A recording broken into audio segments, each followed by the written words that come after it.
Bismillahirrahmanirrahim. Assalamualaikum warahmatullahi wabarakatuh. Salam sejahtera. Selamat pagi semua. Salam Malaysia Madani. Selamat pagi Malaysia membuka siaran Isnin pastinya bersiaran secara langsung dari studio N1 Wisma Berita Angkasa Puri Kota Media bersama dengan saya Syafiqah Ishak dan juga saya Munawar Azmi. Sepastinya hari ini hari Isnin terakhir sebenarnya untuk bulan November. Tak lama lagi kita akan menjengah ke bulan Disember dan juga penghujung tahun 2023 kan. Berjam-celik kita dah berada di penghujung tahun. Munawar, kita pun dah berkampung di Putrajaya selama 3 hari untuk Karnival Usahawan Desa dan semalam telah pun melaburkan tirainya. Dan kalau kita melihat lebih daripada 800 usahawan yang terlibat dalam KUD 2023 kali ini, kalau kita melihat sambutan daripada rakyat Malaysia sangat menggalakkan sehingga ke saat-saat akhir masih ramai lagi yang membanjiri Putrajaya semalam. Dah pastinya itu antara tarikan utamalah yang kita bawakan. Sudah pasti untuk Karnival Usahawan Desa tersebut. Pelbagai tarikan bermula dari jam 10 pagi sehingga 10 malam. Apa yang menarik pada sebelah malam, limpahan cahaya berwarna-warni yang menjadi satu tarikan utama lah untuk senang kita bersuah foto ke, nak bergambar ke. Jadi ini merupakan aspirasi bagaimana untuk kita mengetengahkan usahawan-usahawan desa kita, khususnya dalam kita memperkasakan produk-produk yang cukup unik yang boleh kita pasarkan bukan sahaja dalam negara, malah juga di peringkat antarabangsa. Selepas ini pula kita akan ke Stadium Nasional Bukit Jalil. Pada 8, 9 dan juga 10. Itu pula bersempena dengan setahun bersama Malaysia dengan Madani. Jadi kita akan bawakan juga secara langsungnya di sana pada 8, 9 dan 10. Tapi hari ini kita nak mulakan terlebih dahulu dengan notifikasi aras air dan hujan terkini ini bagi Ahad 26 November yang dikemas kini pada 10 malam. Kalau kita boleh lihat ini daripada public info banjir.water.gov.my. Kalau di Sarawak di kawasan Batu Nia Bazar Miri ini melepasi tahap bahaya sebenarnya semalam. Dan untuk negeri Selangor, kawasan yang berisiko ialah Sungai Bernam di Kampung Sungai Selisik, Hulu Selangor dan juga negeri-negeri yang lain. Dan sepastinya juga kita perlu cakna terhadap keadaan cuaca pada ketika ini. Ialah kita berada di penghujung tahun ini, kebiasaannya musim tengkujuh ataupun lebih dikenali sebagai monsun timur laut, dan kita faham ada beberapa negeri sekarang ini yang sedang mengalami situasi banjir dan ada mangsa-mangsa yang telah pun ditempatkan di pusat pemindahan sementara. Antara negeri yang terjejas pada ketika ini adalah negeri Terengganu dan juga negeri Kelantan. Dan juga Map Malaysia semalam turut mengeluarkan amaran hujan berterusan, tahap waspada dan juga tahap buruk untuk beberapa negeri yang akan berkuat kuasa sehingga pada hari ini. Dan kita semua, saya yakin pada ketika ini kita sangat penting untuk kita sentiasa cakna terhadap keadaan cuaca melalui aplikasi Map Malaysia ataupun kami akan bawakan secara terus kepada anda melalui portal berita RTM. Dan hari ini juga kita akan bawakan satu topik yang sangat relevan berkaitan dengan banjir ini, iaitu berkaitan dengan bagaimana sebenarnya untuk kita menjaga kesihatan tak kala musim banjir ini, Munawar. Seterusnya kita nak juga berkongsi bersama dengan penonton Sarawak Malaysia, iaitu rakyat Cina India dapat pengecualian visa sebulan. Ini telah pun dinyatakan oleh Yang Amat Berhormat Perdana Menteri Datuk Seri Anwar Ibrahim, di mana kemudahan kepada rakyat Cina dan India untuk ke Malaysia, pengecualian visa selama 30 hari. Dan pengecualian ini tentunya tertakluk kepada semua tapisan keselamatan. Tapisan awal dibuat bagi semua pelancong atau pelawat ke Malaysia kerana soal keselamatan, soal berasingan, sekiranya ada rekod jenayah atau risiko keganasan, maka visa tidak akan dibenarkan. Jadi ini ialah bersempena dengan ulang tahun 50 tahun hubungan diplomatik bersama China untuk menyambut sambutan dan juga perkongsian bersama dengan China. Jadi ini antara intipati yang menarik perhatian sebenarnya semalam. Dan seterusnya, Munawar, apa juga yang ingin kami kongsikan bersama dengan anda pastinya semalam ialah mengenai dengan lawatan. Ini lawatan semalam Putera Monaco tiba di Malaysia. Juga mencuri perhatian sebenarnya apabila Putera Monaco, Putera Albert II tiba di Malaysia bagi lawatan kerja sulungnya bermula semalam sehingga 29 November. Dan ini merupakan rentetan bagaimana usaha Malaysia untuk terus mengukuhkan diplomatik di antara negara-negara luar. Selain pengumuman ataupun kabar gembira berkenaan dengan keputusan untuk pengecualian visa 30 hari untuk rakyat Cina dan juga India yang semalam kita lihat disambut baik oleh pelbagai pihak. Kerana apa? Sebab kalau kita lihat dari segi prospek bukan sahaja mengukuhkan hubungan diplomatik, tapi juga dari prospek pelancongan dan juga prospek pelaburan dan juga perniagaan dalam negara. Dan bagaimana juga hari ini sebenarnya Yang Amat Berhormat Perdana Menteri akan mengadakan lawatan ke Thailand, di Sadao, Thailand. Betul. Jadi itu juga ada kaitannya kenapa Yang Amat Berhormat Perdana Menteri dah pun mengatakan untuk mempertingkatkan lagi sektor pengangkutan. Dan hari ini kita akan bercerita bagaimana sebenarnya bidang kerja dalam sektor pengangkutan terus bersama dengan tetamu kita di studio sebentar saja lagi. Tapi kita nak berehat seketika, Munawar. Jangan ke mana-mana, kembali semula bersama dengan kami pastinya dalam Selamat Pagi Malaysia.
Baik, penonton, kembali bersama kami dalam Selamat Pagi Malaysia. Seperti yang kami janjikan kepada anda, hari ini sebenarnya banyak perkongsian menarik istimewa sehingga jam 10 pagi. Selepas ini kita akan berbicara berkenaan kerjaya pengangkutan. Tetapi terlebih dahulu, kita nak saksikan segmen Biar Betul. Jadi kita saksikan apa di antara berita tular di media sosial yang tidak benar. Sama-sama kita saksikan segmen ini. Biar Betul.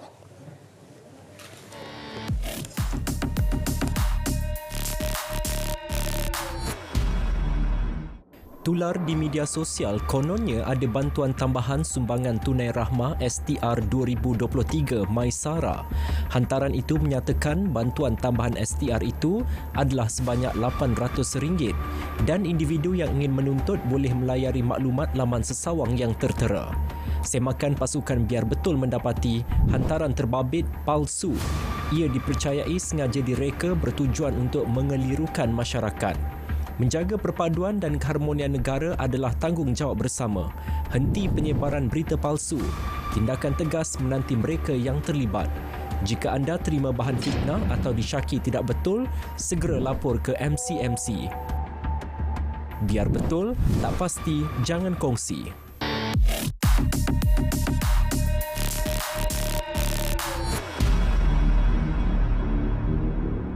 Ya, biar betul tak pasti, jangan kongsi. Dan seperti yang kami janjikan, hari ini untuk segmen pertama ini kita akan berbicara berkenaan bagaimana untuk kita mengetahui potensi dalam kerjaya pengangkutan. Sektor pengangkutan ni sebenarnya.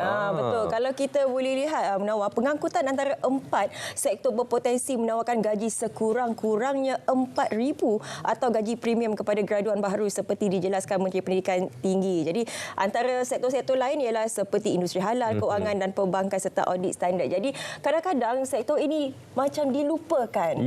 Jadi kita nak tahulah sebenarnya apakah di antara peluang pekerjaan bagi graduan dalam sektor pengangkutan ini. Terus saja bersama dengan tetamu, kita kenalkan terlebih dahulu Dr. Syahrin Nasir, Pensyarakan dan Program Pengangkutan, Jabatan Teknologi dan Pengajian Rantaian Bekalan Fakulti Pengurusan dan Perniagaan UiTM. Assalamualaikum, selamat pagi Doktor. Assalamualaikum, selamat pagi. Okey, Doktor, mungkin untuk permulaannya kita nak berikan pencerahan kepada masyarakat di luar sana. Apa antara kesalahfahaman yang sering kali wujud dalam sektor pengangkutan ini dari sudut persepsi masyarakat, Doktor? Ya, terima kasih. Kalau kita lihat dari perspektif pengangkutan ni, persepsi yang pertama bila kita cakap tentang pengangkutan, bila kita bercakap soal kerjaya, dia akan nampak kita sebagai driver. Betul. Ya. Saya ambil program pengangkutan 1990-an dulu. Soalan pertama ditanyakan, kau nak jadi driver bas mini ke masa tu? Jadi kita pun so persepsi begitu. Sebenarnya pengangkutan ni agak luas. Betul. Dari segi pengurusan, dari segi engineeringnya, dari segi IT-nya dan berbagai-bagai perkara yang boleh dilaksanakan dalam kerjaya pengangkutan itu sendiri. Jadi persepsi itu memang, tapi setelah tahun bertahun dia dah berubah dan sekarang orang lebih mendapati bahawa pengangkutan ini memberikan satu pulangan yang agak menarik dalam kerjaya bangunan kerjaya di Malaysia ini. Doktor, saya rasa lebih baik kita mulakan juga dengan definisi pengangkutan itu sendiri sebab masih ramai sebenarnya yang tidak memahami. Seperti mana doktor katakan tadi, perkara pertama yang kita akan fikir, dia mesti nak jadi driver lah ni. Driver pula driver lori macam tadi kan. Doktor kata dia tak terfikir nak drive pilot ke. Sebab pengangkutan ada udara, laut kan dan juga air. Doktor? Dia kalau ikut pengangkutan ni kita biasanya kita akan bagi pada dua, barangan dan pergerakan manusia lah. So pergerakan passenger dan juga barangan. Jadi pengangkutan ni adalah di mana kita memerlukan pengangkutan untuk kita berada di tempat yang memberi value lebih kepada kita. Kalau macam barangan, kalau barangan tu tetap berada di kilang, tidak dibawa ke retail outlet, dia tidak ada value. So macam kita juga, kita setiap pagi kita menggunakan pengangkutan. Tapi untuk apa? Bukan saya saja naik kereta pagi. Kita nak datang kerja, nak pergi sekolah. Jadi dia ada tujuan lain. Jadi pengangkutan ini dia memenuhi tujuan yang lain dalam kehidupan kita. Jadi tanpa ada pengangkutan, ekonomi ini tidak boleh bergerak. Jadi itu adalah perkara yang penting sepatutnya difahami. Kita boleh lihat masa COVID-19 dulu. Industri semua tutup. Kecuali pengangkutan. Pengangkutan tetap tak ada kerana ada pergerakan barangan farmasutikal, barangan makanan. Pengangkutan tetap diperlukan walaupun dalam situasi PKP waktu itu. Iyalah, seperti yang doktor nyatakan tadi, sektor pengangkutan ini merupakan sektor yang melengkapkan rantaian industri kita. Dan pastinya juga kita nak berikan juga pencerahan kepada adik-adik kita, para pelajar yang mungkin akan menyambung pengajian ke Institut Pengajian Tinggi selepas ini. Bidang kerjaya sektor pengangkutan ini, bagaimana untuk kita klasifikasikan apa antara prospek-prospek peluang yang ada, doktor? Dia kalau kita lihat di pengangkutan ni, dia seperti juga industri yang lain. Dia ada juga bidang seperti teknikal, kita bercakap tentang engineering, mengenai IT dan juga pengurusan. Perkara seperti engineering tu mungkin clear untuk kalau kita buat civil engineering, kita boleh buat traffic management. Kalau kita buat mechanical engineering, kita akan tahu tentang kenderaan elektrik dan sebagainya. Tapi yang agak dilupakan adalah bahagian pengurusan. Pengurusan pengangkutan itu sendiri. Kalau kita melihat itu adalah satu ruang rangkum yang agak luas dari segi pengurusan pengangkutan. Ya mungkin orang kata pengurusan sama aja dalam mana-mana industri pun. Tetapi pengangkutan ini mempunyai satu keunikannya sendiri. Jadi dia perlukan talent yang bersesuaian untuk membangunkan bidang tersebut. So di Malaysia pun untuk sejak 30 tahun yang lalu perubahan-perubahan mengenai pengangkutan telah berlaku. Jadi dia memerlukan pekerja yang lebih kompeten, yang lebih intelektual dengan adanya berbagai-bagai teknologi yang telah dibangunkan. Dan kita lihat pun universiti-universiti di Malaysia pun dah banyak memberikan program-program yang berkaitan dengan pengangkutan dan juga logistik. Di mana dua perkara ini adalah berkait dalam bidang akademik sebenarnya. Ya, itu berbalik kepada persepsi yang doktor katakan sebentar tadi bahawa bidang ataupun sektor ini tidak memerlukan pengajian di tahap yang lebih tinggi. Orang kata tak perlu belajar tinggi pun boleh dalam sektor pengangkutan ini. Tapi bila kita berbicara mengenai pengangkutan dengan perubahan teknologi yang ada, sebagaimana demand ataupun permintaan dalam sektor ini, adakah memang semakin lama semakin meningkat seperti mana yang diwawarkan oleh pihak kerajaan? Dia memang semakin meningkat. Saya tak nafikan bahawa contoh macam pelajar saya di UiTM sendiri, bila pelajar-pelajar saya bergraduasi, saya boleh katakan dalam 80-90% pada mereka senang mendapat pekerjaan. Sama juga universiti lain yang menawarkan program yang sama. Jadi dia sudah makin berubah. Jadi kita memerlukan satu hala tuju yang lebih membangun. Di mana kerajaan juga sekarang ini adalah bukan setakat memikirkan mengenai pengurusan dalam bidang pengangkutan, tapi juga dari segi TVET. Dan kalau kita lihat dari segi academic qualification di Malaysia ini yang berkaitan dengan pengangkutan, dia telah berlaku daripada CJ lagi. Kita ada college community yang menawarkan program berkaitan dengan pengangkutan dan juga logistik. Dan kalau ikut sejarah, memang kebanyakan di zaman-zaman 80-an, 90-an, kebanyakan yang naik dalam industri ini adalah mereka kita panggil rank and file.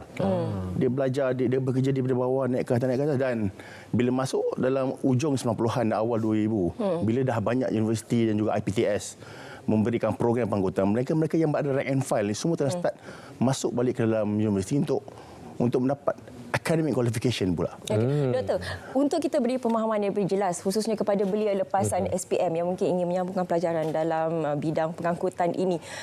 Pembelajaran contoh diploma atau degree 2 ke 3 tahun. Apa sebenarnya subjek pembelajaran dalam tempoh 2-3 tahun tu? Sebab tadi saya ada pengurusan lepas dah. Apa lagi sebenarnya? Dia kita ada juga pengurusan yang spesifik terhadap kita panggil pengangkutan itu sendiri. Okey. Kita ada pembelajaran mengenai kita panggil shipping lines, mengenai air transport, juga mengenai road transport. Dia bergantung kepada minat pelajar tersebut. Dia ada juga pengkhususan yang dibuat. Jadi bergantung kepada universiti. Contoh macam di UiTM, kita lebih fokus kepada transport dan logistik. Kalau kita pergi ke Universiti Terengganu, dia fokus pada maritime transport. Kalau kita pergi ke UiKL, dia lebih pada aviation, air transport. Jadi dia bergantung kepada universiti masing-masing. Jadi bidang dia bukan setakat kita hanya belajar mengenai pengurusan secara general, tapi kita spesifik pengurusan. Bagaimana nak menguruskan public transport, bagaimana nak menguruskan pelabuhan contohnya, bagaimana nak menguruskan dari segi pergundangan. Sebab dari segi pengangkutan, dia berkait rapat dengan logistik dan juga kita panggil rantaian bekalan. Jadi bila kita ada background transport, biasanya dia akan end up dalam bidang logistik dan juga dalam bidang supply chain management. Jadi perkara-perkara ini yang memberikan ruang yang lebih rangkup, yang lebih luas kepada para pekerja dalam bidang industri ini. Doktor, bagaimana pula dari sudut transisi perubahan dari sudut kerjaya bidang sektor pengangkutan ini dahulu dan juga sekarang, Doktor? Kalau kita lihat sekarang ini, kalau kita sentuh berkenaan pengangkutan, mungkin kita boleh melihat dari segi aspek jangka masa panjang, aspek yang lebih lestari. Kita lihat sekarang ini ada pengangkutan yang berbentuk hybrid, berbentuk mesra alam sekitar. Jadi bagaimana perubahan transisi ini ialah impaknya juga kepada bidang pengajian sendiri? Ya, jadi sudah pastinya bidang ini dia kena berdaya saing dan juga perubahan-perubahan bagi mereka yang berada dalam industri ini juga perlu berubah. Jadi sekarang ini kita lebih berbaca tentang teknologi sendiri. Kita cerita tentang drone, tentang hybrid tadi, tentang renewable energy yang digunakan. Macam di Sarawak sekarang ini kita ada satu pengangkutan awam menggunakan hidrogen. Walaupun orang bercerita tentang kenderaan elektrik, tapi Sarawak sedang menggunakan hidrogen sekarang ini. Jadi dia banyak perubahan yang telah berlaku dan dia akan membezakan cara pengurusan. Dan macam awal-awal tadi kita mengatakan bahawa ini adalah satu bidang yang memberikan satu pulangan keuangan yang agak tinggi. Kalau kita lihat daripada segi global, semasa zaman pandemik tahun 2022 ada satu syarikat kita panggil shipping giant lah daripada Taiwan telah memberikan bonus kepada pekerja dia yang paling banyak dapat is 54 bulan. Selama 4 tahun bonus diberi kepada staf. Sebab syarikat begitu untung waktu pandemik. Jadi kita masih melihat kepada jumlah tersebut, kita maksudnya pengangkutan still relevan. Dan dengan adanya sekarang e-commerce pun lagi. Betul. Kita memerlukan pengangkutan logistik yang lebih efisien. Jadi siapa yang nak menguruskan sekiranya kita tidak ada mereka yang mempunyai pengetahuan dalam bidang tersebut. Tapi Doktor, kalau kita boleh lihat daripada dapatan ni, akhirnya Bumiputra masih kurang lagi penglibatannya dalam bidang pengangkutan ini. Kenapa? Di mana silapnya, Doktor? Dia dari segi Bumiputra ni, saya pernah terlibat berbagai program dengan Bumiputra sejak 15 tahun dahulu. Dan dia memang kita akui bahawa industri ini dia lebih dominan dengan bangsa-bangsa lain. Tapi bagaimanapun Bumiputra masih mainkan peranan yang penting. Kita masih ada lagi syarikat-syarikat yang besar yang masih lagi beroperasi dan juga memastikan bahawa Bumiputra secara relevan dalam bidang ini. Dan UiTM sendiri, kita adalah program yang pertama di Malaysia yang menawarkan program ITM, program pengangkutan sejak tahun 60-an lagi. Jadi kita dah nampak perubahan-perubahan yang perlu dilakukan dan Bumiputra masih relevan, masih lagi kerajaan pun mainkan peranan membantu Bumiputra dari segi memastikan mereka sentiasa sustainable dalam bidang pengangkutan ini. Saya yakin dengan usaha daripada pihak kerajaan, usaha berterusan khususnya dengan program-program khusus-khusus berkaitan dengan TVET ini meningkatkan lagi potensi dan juga pasaran keterlibatan anak-anak muda Bumiputra ini dalam sektor kerjaya pengangkutan ini. Namun persoalan utamanya, kita tidak mahu mereka berada di lingkungan bawahan, tetapi kita mahu mereka berada dalam kalangan pekerja berkemahiran tinggi. Itu persoalannya. Apa lagi yang perlu kita perbaiki dalam hal ini, Doktor? Dia kalau kita lihat dari segi perkara tersebut, kita perlu memahami dekat level mana kita akan masuk dalam industri. Jadi kita akan bergantung, sekarang memang akan bergantung kepada academic qualification.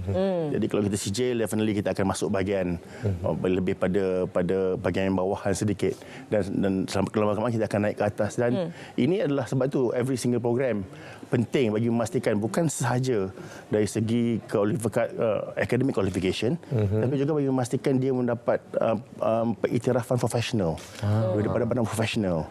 Jadi dalam bidang transport ni ada satu body yang agak profesional yang agak besar daripada UK yang mengiktiraf, dan sekiranya anda menjadi members kepada badan itu, setakat nak bekerja di negara Commonwealth yang lain agak mudah.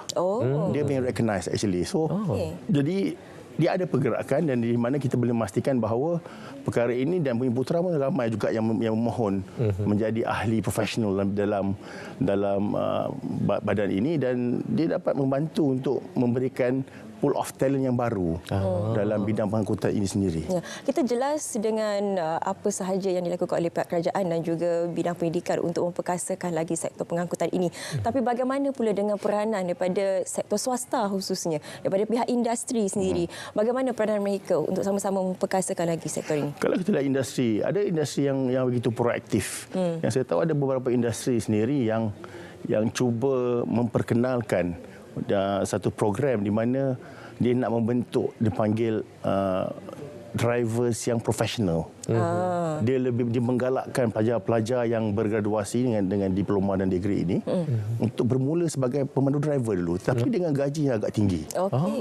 Jadi program itu saya rasa telah berjalan beberapa tahun, dan syarikat itu telah berjaya mengeluarkan beberapa orang pekerja yang diberikan pilihan sama ada selepas 2-3 tahun bawa lori itu anda masuk pengurusan ke atau anda nak buka bisnes sendiri.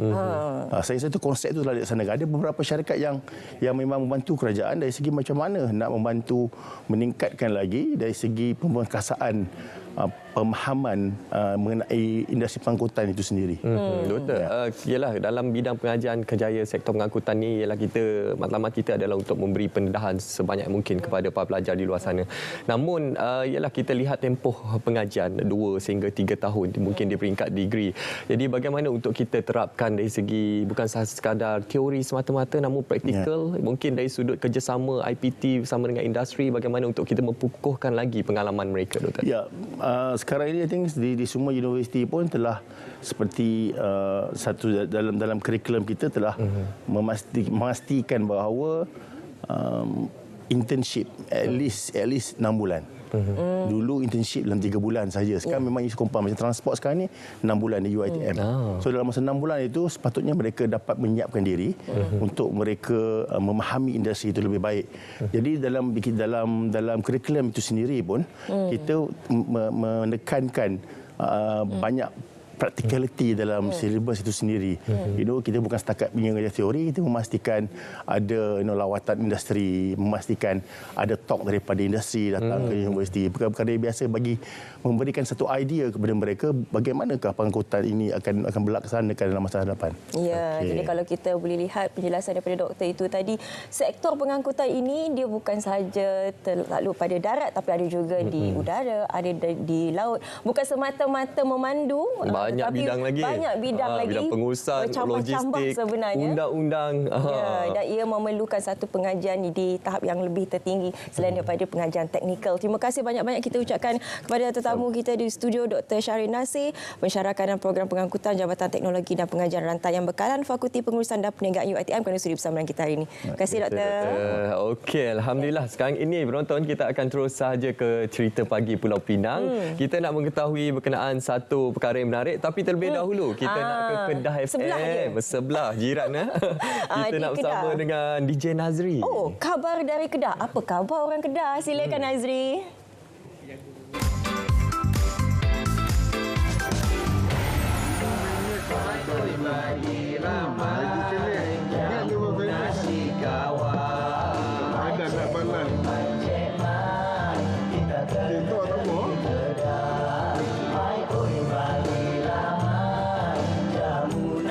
Okey, Radio Malaysia Kedah FM Mesra Harmoni. Baiklah, terima terima kasih. Selamat pagi Malaysia. Selamat pagi untuk semua yang menonton saluran TV1 hari ini. Dan juga bersama dengan saya DJE serta Syafiqah dan juga Munawar di sana. Okey, jarang-jarang sekali kita nak berhenti seorang ya. Tapi Alhamdulillah lah hari ini, walaupun kesorangan di sini, namun kita ada juga penerbit di sini. Namun begitu kepada anda, apa kita nak kongsikan untuk Malaysia, khususnya umumnya yang menonton SPM untuk hari ini.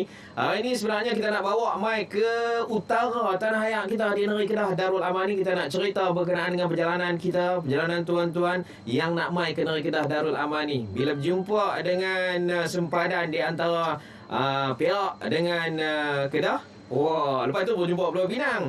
Kemudian baru masuk balik negeri Kedah ni, nampak tu sawah padi dia yang hijau macam tu. Oh, dah rasa tenang, rasa seronok, gembira.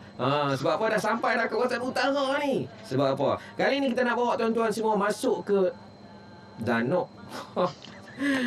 Tentunya teringin dengan Nabi Danok kan. Kalau Danok ni kita sebut pasal Danok ni, kita nak makan tom yam, kita nak makan daging bakar dia yang Allah bau semerbak kita lalu tepi jalan kan.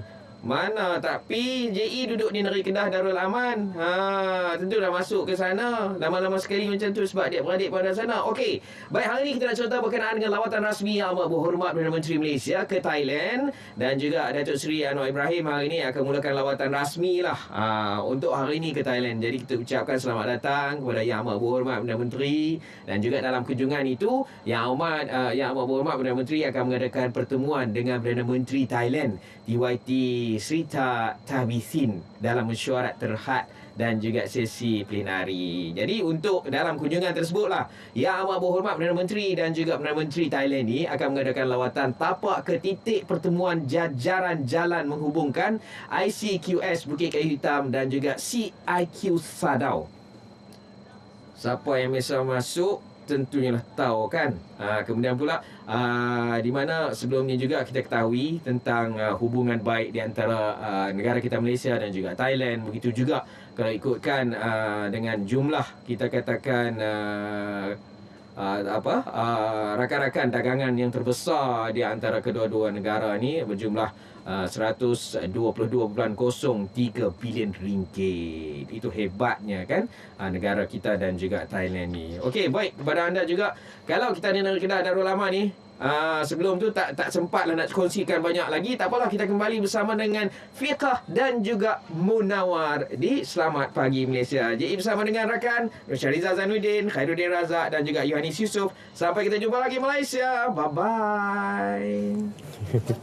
Okay. Dia punya kolah tu Fiqah. Okey, terima kasih. Kita ucapkan kepada DJ Nazri khabar dari Kedah untuk ruangan seleksi pagi. Dan sekarang ini kita nak ke Pulau Pinang. Sekarang kita nak ke Pulau Pinang. Ini Kebuniti Madani bersama-sama komuniti Surau Tuan Putih Kampung Sungai Semambu. Ni kebun ni, kita nak cerita pasal kebun. Kebun ada komuniti. apa ni? Bercucuk tanaman apa pula dekat sana ni, bersama dengan rakan kita Hanisma Ismail. Silakan Hanisma. Baik, terima kasih. Assalamualaikum warahmatullahi wabarakatuh. Salam Malaysia Madani. Program Bantuan Komuniti Madani merupakan program berpandukan dasar agro makanan negara di bawah strategi untuk menggalakkan amalan pertanian dan pengeluaran makanan secara mampan. Jadi untuk mengetahui lebih lanjut mengenai program ini, kita bersama-sama tetamu saya pagi ini, Puan Zarina Zarudin, merupakan pengarah Perikanan Negeri Pulau Pinang. Assalamualaikum, apa khabar Puan? Waalaikumsalam, alhamdulillah sihat. Baik Puan, jadi boleh kongsikan ya mengenai program penyerahan untuk bantuan komuniti madani kali ini. Okey, program Kebun Komuniti Madani atau nama ringkasnya Kebuniti Madani merupakan satu inisiatif di bawah Kementerian Pertanian dan juga Keterjaminan Makanan, di mana bertujuan untuk memperkasakan komuniti melalui 3 aktiviti utamalah, iaitu yang pertama sekali melalui penanaman, ternakan dan juga aquaculture. Jadi untuk Jabatan Perikanan kita fokus untuk aktiviti aquaculture lah. Jadi tujuan program ini adalah untuk peserta dapat mengurangkan kos sara hidup dan dengan menghasilkan bahan makanan mereka sendiri, dan seterusnya kita harap mereka dapat membuat pasaran di kawasan setempat. Jadi kita memberi fokus kepada 3 kumpulan utama, iaitu komuniti bandar dan pinggir bandar, komuniti luar bandar dan juga pertubuhan, institusi dan juga agensi.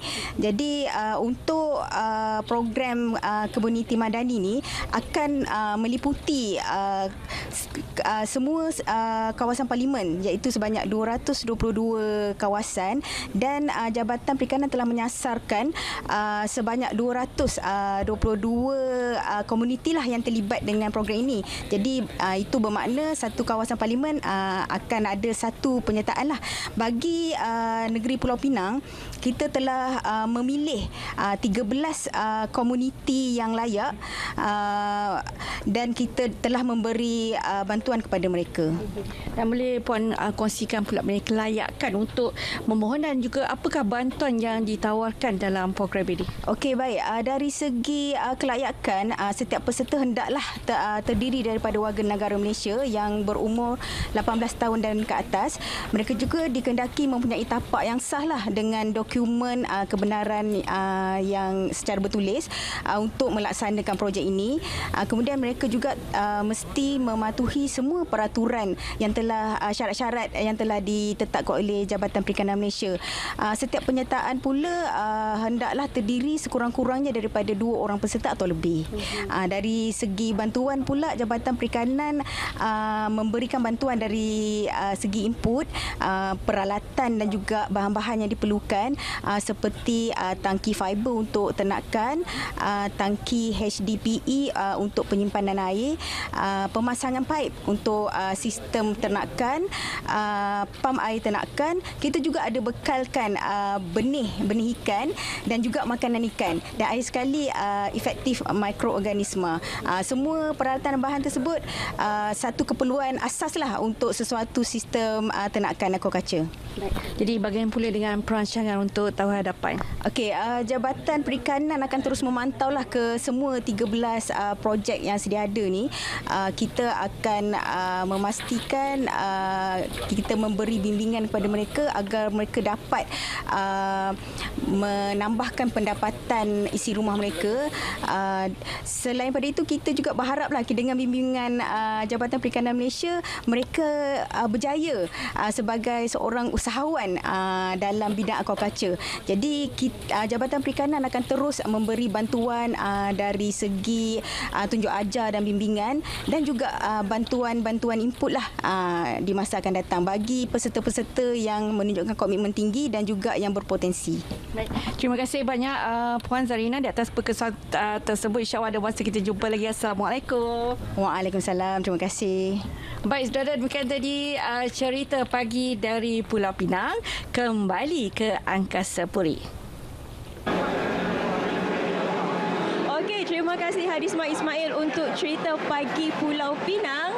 Okey, sekarang ni saya berada di ruang lega Wisma Berita. Memang sangat-sangat meriah kerana apa? Sebentar lagi adanya pelepasan untuk program Explorers Run from Stress. Ini merupakan sebuah program yang dianjurkan oleh Bakes untuk sempena Hari Televisyen Sedunia, di mana penyertaan adalah terbuka kepada semua kaki tangan RTM. Dan untuk menerangkan lebih lanjut mengenai program ini, saya bersama dengan Encik Muhammad Ashraf Zainal, pengerusi jawatan kuasa penganjuran eksplorasi RTM Run from Stress 2023, dan juga di sebelah saya teknologis Nur Hisham Abbas, penaung Badan Kebajikan Staff Session Fasiliti Teknikal Bakes. Assalamualaikum. Waalaikumsalam. Pagi-pagi ni dah meriah dah, semua orang dah get ready, dah berlari nak explorers. Terlebih dahulu mungkin boleh ceritakan sedikit latar belakang mengenai program hari ini. Silakan. Pertama sekali alhamdulillah kerana hari yang ditunggu-tunggukan telah tiba, iaitu hari inilah. Untuk pengetahuan semua, program Explorers ini terdapat 10 checkpoint. Tapi pertama sekali saya ingin mengucapkan ribuan terima kasih kepada Badan Tertinggi Bakes kerana memberi kepercayaan kepada saya untuk mengarahkan program Explorers Run from Stress ini. untuk pengetahuan juga, program ini tidak hanya diwakili oleh unit section facility technical, tapi juga diwakili hampir ke semua unit dekat RTM ini. Terdapat 10 buah checkpoint yang ada pada hari ini dan hampir mempunyai 25 kumpulan, yang mana satu kumpulan mewakili hampir 4 orang. Peserta-peserta ini kena pergi ke setiap checkpoint untuk habiskanlah setiap checkpoint 10 tu dengan sempurnalah untuk pada hari ini. Okey, kita akan perincikan apa lagi aktiviti yang akan dilakukan dalam setiap checkpoint itu. Tapi macam mana sebenarnya boleh mendapat inspirasi untuk melakukan aktiviti seperti Explorers ini? Okey, pertama kali saya nak ucapkan terima kasih kepada pihak SPM kerana sudi membuat sorotan program Explorers pada pagi Bakes Anjuran Bakes ini. Pertama, saya selaku penawang kepada Badan Kebajikan Bakes ini ingin mengucapkan jutaan terima kasih kepada pihak pengurusan tertinggi RTM dan juga pihak pengurusan tertinggi BES kerana menyokong hasrat kami untuk melaksanakan program ini dari mula lagi. Tercetusnya penganjuran ini hasil daripada keputusan Jawatankuasa Bakes 2023-2024 dengan sebulat suara bersetuju untuk event pada tahun semasa ini dilaksanakan oleh anak muda yang berada di dalam Bakes ini dengan idea yang lebih segar dan relevan. Terhasilnya penganjuran Explorers RTM dengan tema revolusi televisyen sepenuh hari televisyen. Jadi kita nampak bukan saja televisyen yang berevolusi, tetapi juga cara kerja dan juga proses setiap organisasi dan juga setiap badan kebajikan turut bersama berevolusi, iaitu berubah dari masa ke semasa. Kita beri sepenuh tanggungjawab kepada golongan muda ini, tetapi pada masa yang sama juga pihak anak muda ini perlukan panduan dan juga tunjuk ajar daripada orang yang berpengalaman. 2 kali teknologi sebut mengenai anak muda tu. Kalau saya dah tertekan dah. Jadi saya nak tanya kepada Ashraf sendirilah yang selaku pengerusi jawatankuasa untuk program kali ni. Bagaimana? Rasa tak dia punya bebanan? Ini run from stress, tapi stres tak jadi pengerusi? Sebenarnya taklah terlalu stres. Tapi sebab saya ada support daripada badan-badan macam daripada ahli-ahli belakang Bakes yang ada memberi support yang sempurna lah untuk saya menyiapkan tugasan saya dan kerjasama daripada AJK yang lain, daripada unit berita dan ada juga daripada unit-unit yang lain. So alhamdulillah atas kerjasama daripada semua AJK tersebut, program hari ini dapat dijalankan dan saya harap program ini dapat berjalan dengan lancar lah. Okey, sekarang kita nak perincikan mengenai checkpoint. Okey, sebentar lagi diadakan pelepasannya. Apa aktiviti ataupun apa yang perlu dilakukan untuk setiap checkpoint tu? Okey, untuk makluman, hari ini untuk Explorers Run from Stress ni ada 10 checkpoint. Okey, checkpoint ni merangkumi boleh kata hampir ke semua departmen yang ada dekat dalam RTM Angkasa Puri ni. Okey, contoh-contoh checkpoint yang boleh saya ceritakanlah sedikit lah. Antaranya kita ada checkpoint yang macam sukan, macam bowling kelapa. Ada juga macam tiup belon sehingga pecah. Ada juga soalan-soalan teka-teki mengenai dengan broadcasting ataupun penyiaran. Sebab kita tahu kebanyakan yang join program hari ini adalah staff-staff yang dalam RTM. Itu sebabnya kita ada buat checkpoint yang macam itulah, macam ada soalan penyiaran. Boleh tahan dia ada soalan-soalan broadcasting tahu. Kita bagi soalan bocor boleh? Tak boleh. Soalan bocor tak boleh lah. Tak boleh lah. Kita kena adil dan sama kan. Okey, setakat hari ini kita difahamkan ada 25 kumpulan. Okey, siapakah mereka ni? Terdiri daripada siapa? Sebenarnya 25 kumpulan ni terdiri daripada warga kerja RTM Angkasa Puri juga. Kita tak buka pada orang luar, cuma khas untuk warga RTM saja buat masa sekarang. Jadi kepada mereka yang menyertai pertandingan hari ini, yang paling penting juga kita nak tahulah apa sebenarnya hadiah yang ditawarkan. Dapat apa ni sebenarnya? Saya nampaklah dekat sebelah ni ada hamper-hamper. Ini apa lagi selain daripada hamper ni? Untuk hadiah kemenangan, kita ada berilah macam speciality untuk tempat pertama, tempat kedua, tempat ketiga. Untuk tempat pertama, pemenang akan dapat RM400. Untuk tempat kedua, RM200. Tempat kedua, RM300. Dan tempat ketiga, RM200. Tak lupa juga, diorang ada dapat hadiah sagu hati seperti hamper lah. Untuk yang tak menang pun, kita ada bagi hadiah juga sagu hati juga. Oh, tak menang pun dapat juga hadiah sagu hati? Oh, rugilah saya tak masuk. Kalau saya tahu ni habis SPM cabut mic terus terus masuk. Okey, kalau kita lihat antara acara juga hari ini diselitkan juga solidariti kepada Palestin. Mungkin boleh terangkan lebih lanjut mengenai ini. Okey, berkenaan dengan solidariti ini memang kita sebenar solidariti Palestin ini, kita di samping kita buat expo ini juga kita menunjukkan semangat solidariti kita Bakis ini terhadap apa yang berlaku kepada Palestin pada hari ini. Okey, sebab hari ini temanya Run from Stress. Jadi ramai juga lah yang nak memahami ataupun ramai yang tak faham sebenarnya betapa stresnya kita di bahagian penyiaran ni. Ashraf mungkin boleh kongsikan. Kita sebenarnya objektif kita untuk adakan program hari ini adalah untuk menyeimbangkan antara waktu kerja hakiki dengan waktu beriadah. Okey, kalau untuk warga RTM, diorang semua tahu macam mana adalah juga tekanan tu lah waktu melakukan kerja hakiki. Why not kita create satu program macam Explorers yang fun-fun, yang enjoy-enjoy untuk diorang releasekan diorang punya tekanan dan dapatlah lari sedikit daripada kerja hakiki tu. Jadi kita lari sekejap lah ya, have fun hari ini. Tapi bukan sahaja Explorers yang ada. Kalau kita boleh lihat di ruang lega ini ada juga gerai-gerai. Mungkin boleh kongsikan juga apa yang berlaku sebenarnya di ruang lega ini. Selain daripada Explorers, untuk peserta kita juga ada buka gerai jualan. Gerai jualan ni kita buka open up untuk semua. Antara gerai-gerai yang ada dekat sini macam pre-love, pakaian, makanan, minuman, kopi. Ada juga produk-produk kesihatan macam jamu dan sebagainya. Jadi ini antara merupakan salah satu program yang dilaksanakan oleh Bakis. Selepas ini, apa hala tuju Bakis? Apa lagi program-program menarik yang boleh kita nantikan daripada Bakis? Saja nak bagi pressure kan? Sebab yang ni dah best dah. Apa lagi lepas ni? Okey, kita sebenarnya Bakis ni kita berpegang kepada konsep asal Bakis ditubuhkan. Bakis ditubuh ni adalah untuk menjaga kebajikan ahli dan juga menjaga kepulauan kepada ahli. Oleh itu program yang akan dilaksanakan pada masa depan ni kita harap dapat memberi impak kepada warga Bakis dan juga warga RTM, khususnya kepada BES. Hala tuju dia kita akan bawa Bakis ni lebih ke depan dan lebih menunjukkan anak muda supaya dapat menukarkan daripada cara bekerja dan juga cara pemikiran mereka. Ya, anak muda. Kali ketiga, keempat lagi kan. Anak muda, apa harapan anak muda? Impak untuk program kali ini. Okey, impak untuk anak muda. Kita sebagai anak muda, kita dah berani untuk tunjuk ke depan walaupun kita umur masih setahun jagung kan. Age is just a number. Age is number. Yes. Tapi dia perlukan sokongan daripada orang yang berpengalaman. Setuju. Dengan sokongan daripada orang-orang pengalaman, orang muda bolehlah menunjuk ke depan dan berani untuk membuat sesuatu yang orang kata di luar kemampuan. Kita tak tahu kalau kita tak mencuba.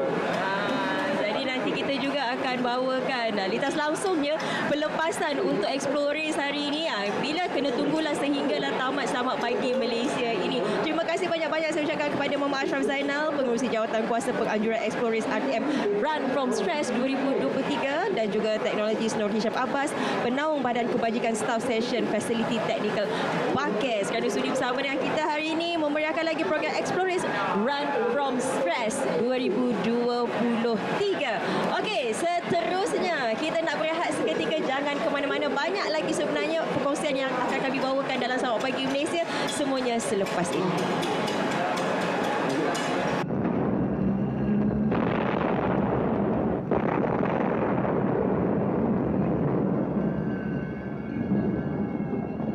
اللهم إنا نجعلك في نحور أعدائنا ونعوذ بك من شرورهم اللهم بدد شملهم وفرق جمعهم وشتت كلماتهم وزلزل أقدامهم وسلط عليهم كلبا من كلابك يا قهار يا جبار يا منتقم يا الله يا الله يا الله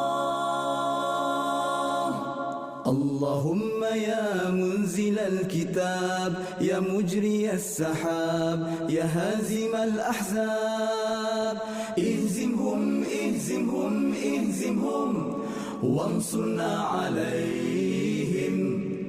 Ya Allah, kami letakkan kamu di batang leher musuh-musuh kami, dan kami berlindung denganmu dari kejahatan mereka. Ya Allah, hancurkan kumpulan mereka. Ya Allah, pecahkan pakatan mereka. Ya Allah, leburkan pendirian mereka. Ya Allah, musnahkan langkah mereka. Cengkamkan anjing-anjingmu kepada mereka.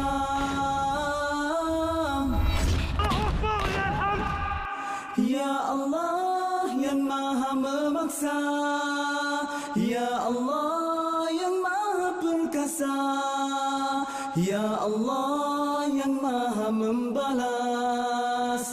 Ya Allah, Ya Allah, Ya Allah, yang turunkan kitab, yang gerakkan awan, yang tewaskan tentera Ahzab. Kalahkan mereka, kalahkan mereka, kalahkan mereka, dan kemenangan untuk kami. Tapi saya akan masuk dalam jawapan sekali, gulung kali. Okey, masih lagi bersama dengan kami pastinya dalam Selamat Pagi Malaysia. Hari ini kita nak bercerita mengenai pembangunan tenaga lestari negara.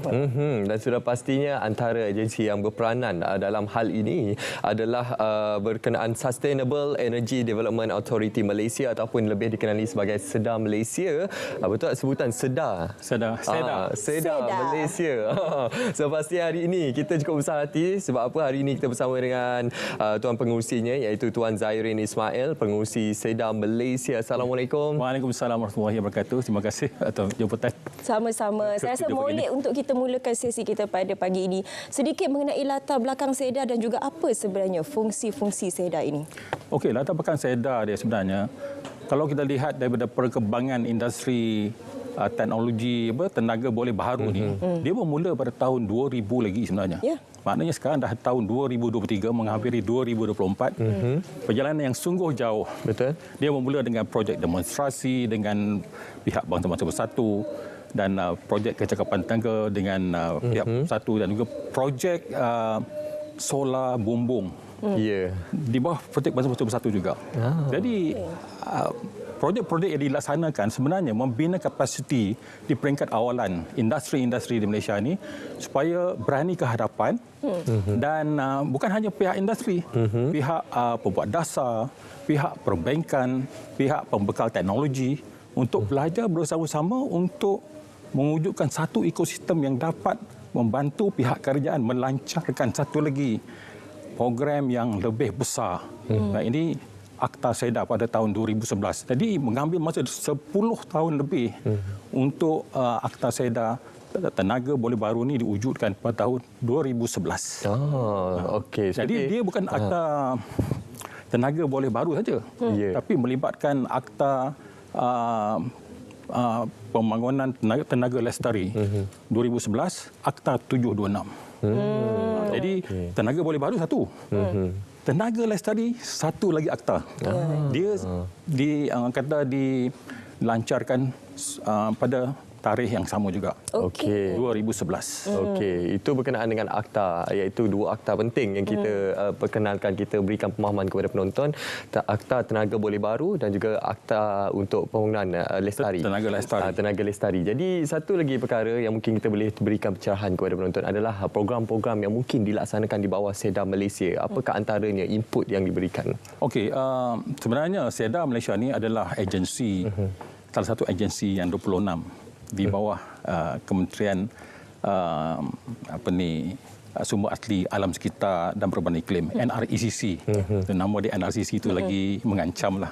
Panjang dan mengancam. Yes, sebab skop dia besar. Kan? Tapi kita kena ingat bahawa sumbangan sektor tenaga dalam pelepasan gas rimau hijau adalah sekitar 80% daripada pelepasan keseluruhan gas rimau hijau yang orang kata yang heboh diperkatakan sekarang lah. Tak lama lagi ada COP, Conference of Party 28 yang akan berlangsung di Timur Tengah kan pada minggu hadapan. Jadi kita ni melaksanakan aktiviti yang telah ditetapkan oleh pihak kementerian untuk memastikan industri tenaga boleh baru ni terus berkembang. Bukan saja tenaga boleh baru tetapi juga tenaga-tenaga yang berkaitan tentang kepenggunaan tenaga. Maknanya kecekapan tenaga juga menjadi salah satu platform yang perlu dikembangkan, perlu dibantu supaya aspirasi negara untuk menurunkan pelepasan gas rumah hijau tercapai. Itu jadi dia punya mandat besarlah. Betul. Jika tadi kita bercakap mengenai dua akta yang berbeza, kita tidak boleh lupakan mengenai dua pelan yang berbeza juga. Ada dua pelan di sini di mana pelan hala tuju tenaga boleh baharu dan juga pelan hala tuju peralihan tenaga. Dua perkara yang berbeza, perbezaannya yang perlu difahami oleh masyarakat di luar sana. Okey, baru-baru ini kita melihat bahawa kerajaan telah melancarkan, senang kata Kementerian Ekonomi lah, telah melancarkan pelan hala tuju tenaga baharu, New Energy Transition Roadmap. Yang bagusnya tentang NETR ni ataupun NETR lah, nama glamour dia, dia menyesarkan sasaran alam sekitar. Maknanya negara perlu mencapai ataupun disasarkan untuk mencapai pelepasan gas rumah hijau sifar pada tahun 2050. Itu yang komponen alam sekitar. Komponen tenaga dia pula ialah untuk mencapai penjenaan kapasiti penjenaan tenaga sebanyak 70% daripada tenaga boleh baru. Jadi itu satu orang kata sesuatu yang perlu kita tanam dalam minda kita. Kosong menjelang 2050, kosong pelepasan gas rumah hijau dan 70% penjenaan tenaga boleh baru kapasiti terpasang menjelang 2050. Dua perkara yang perlu dicapai pada tarikh 2050 itu. Untuk mencapai ke arah itu, apa perancangan jangka masa pendek, sederhana juga panjang daripada pihak SEDA sendiri? Sebab itu kita melihat kita telah meletakkan sasaran kita dalam bentuk My Renewable Energy Roadmap yang diterbitkan oleh SEDA pada tahun 2021. Dan kita telah letakkan sasaran sebanyak orang kata 40% pencapaian penjenaan tenaga menjelang 2040. Bukan macam itu. Jadi itu pencapaian sederhana dan jangka pendek. Jadi kita akan pantau. Setakat ini kita telah mencapai kapasiti terpasang daripada tenaga boleh baru ni sekitar 25%.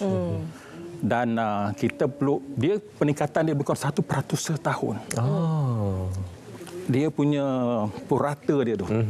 Jadi apa yang menarik dia ialah NETR ni telah orang kata meletakkan program-program yang boleh dilaksanakan bagi mencapai tujuan.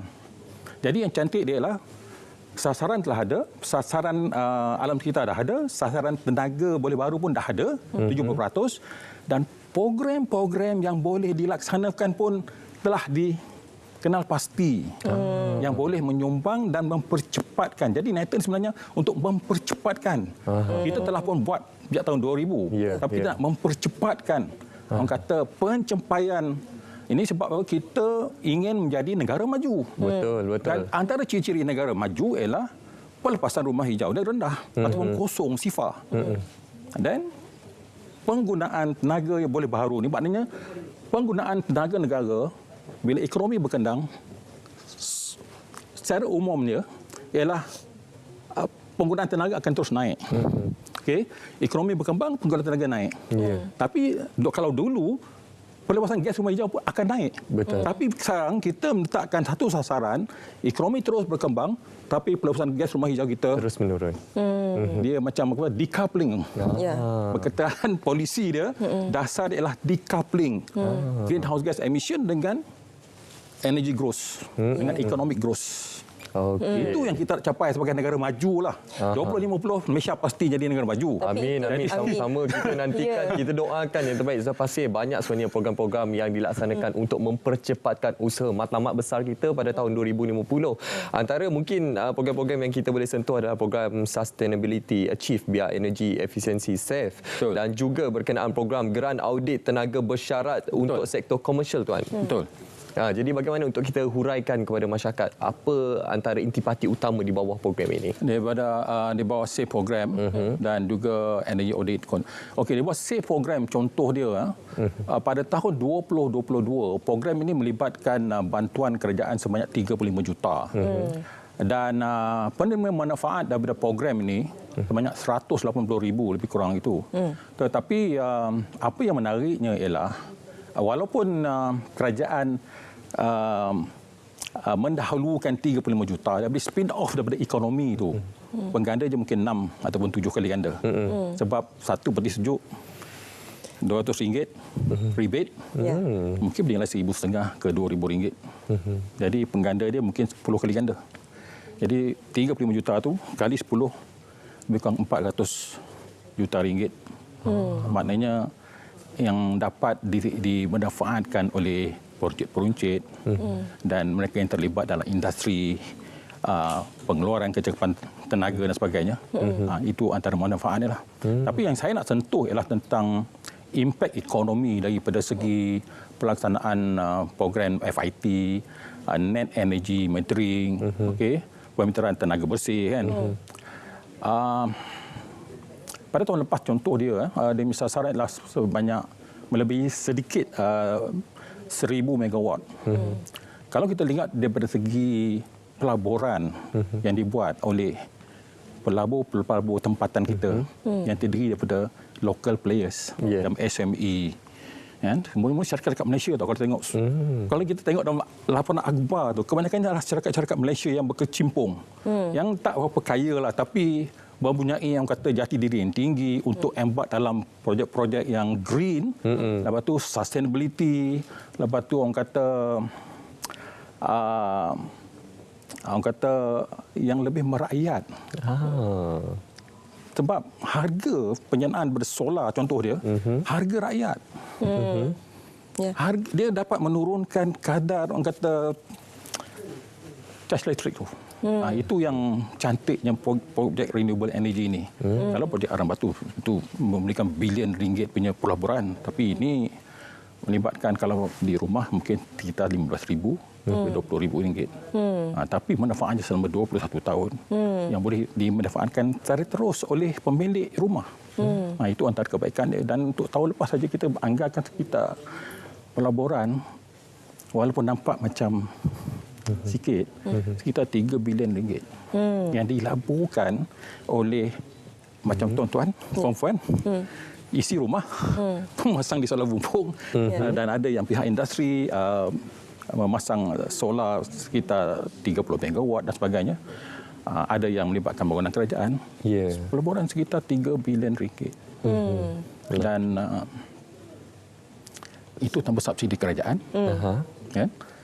Hanya daripada penyertaan daripada rakyat dan pemain industri yang kecil. Sebenarnya untuk mencapai dua pelan yang disebutkan sebentar tadi, ianya memerlukan kolaborasi yang sangat hebat di antara pihak kerajaan, sektor swasta korporat dan juga masyarakat sendiri sebenarnya. Jadi ini boleh dicapai dengan lebih cepat seperti mana tadi dikatakan, sebab kita nak cepat segala-galanya. Kalau boleh kita nak capai sifar dalam tempoh beberapa tahun ini. Jadi ini sangat penting sebenarnya, khususnya untuk negara, bagaimana untuk kita mencapai SDG khususnya. Kita sentiasa menekankan mengenai SDG, itu satu topik yang sangat menarik untuk kita bincangkan. Tapi ya, itu sahaja masa kita ada hari ini. Mungkin kita boleh ambil satu topik yang sangat mendalam sebenarnya. Ya? Kita boleh ambil sedikitlah kata-kata daripada tuan pengurusi kita yang mungkin kita boleh sampaikan kepada masyarakat, keterlibatan semua pihak penting dalam usaha ini, tuan. Okey, sebenarnya kejayaan dalam mencapai orang kata sasaran perubahan iklim global ni, sasaran SIFA tu, net zero 2050 tu, memerlukan orang kata gembelengan kerjasama daripada pelbagai pihak. Maknanya di peringkat kerajaan negeri, kerajaan pusat, pemain industri, pihak utility, pihak Suruhanjaya dan mungkin pelabur daripada antarabangsa pun. Kita perlu bekerjasama untuk mencapai sasaran ini. Sebab hutan perlu dijaga. Setuju. Okay. Ada komponen penyerapan karbon di situ. Dan Malaysia berjanji untuk memanfaatkan pada potensi hutan ni kerana ia bisa untuk orang kata mengurangkan pelepasan karbon ke alam kita. Jadi ini antara lain lah. Jadi banyak lagi perkara kerjasama ni di tingkat komuniti dan sebagainya. Dan kita perlu terus orang kata memberi pendidikan kepada generasi muda. Sekarang ni 25, 25 tahun. Yang sekarang di umur 5 tahun akan jadi umur 30 tahun. Dan mereka ni lah yang akan mewarisi dan mewarisi. Saya setuju dengan pernyataan Tuan, bagaimana untuk kita memberi pendedahan dan juga pendidikan berterusan kepada generasi muda pada hari ini. Jadi hari ini kita ucapkan terima kasih kepada Tuan Zairul Ismail, pengurusi SEDA Malaysia. Banyak sebenarnya yang kita pelajari pada hari ini, khususnya dalam kita memperkasakan kelestarian alam sekitar kita. Sementara kita menuju ke negara tua pada 2050, kita harapkan apa sahaja yang dirancangkan dalam plan tersebut dapatlah dicapai. InsyaAllah. InsyaAllah. Okey, Munawar. Ya, sekarang ini penting. Betul. Ramalan kaji cuaca bersama dengan rakan dan juga pegawai Met Malaysia yang sudah pun bersiap sedia. Silakan Met Malaysia.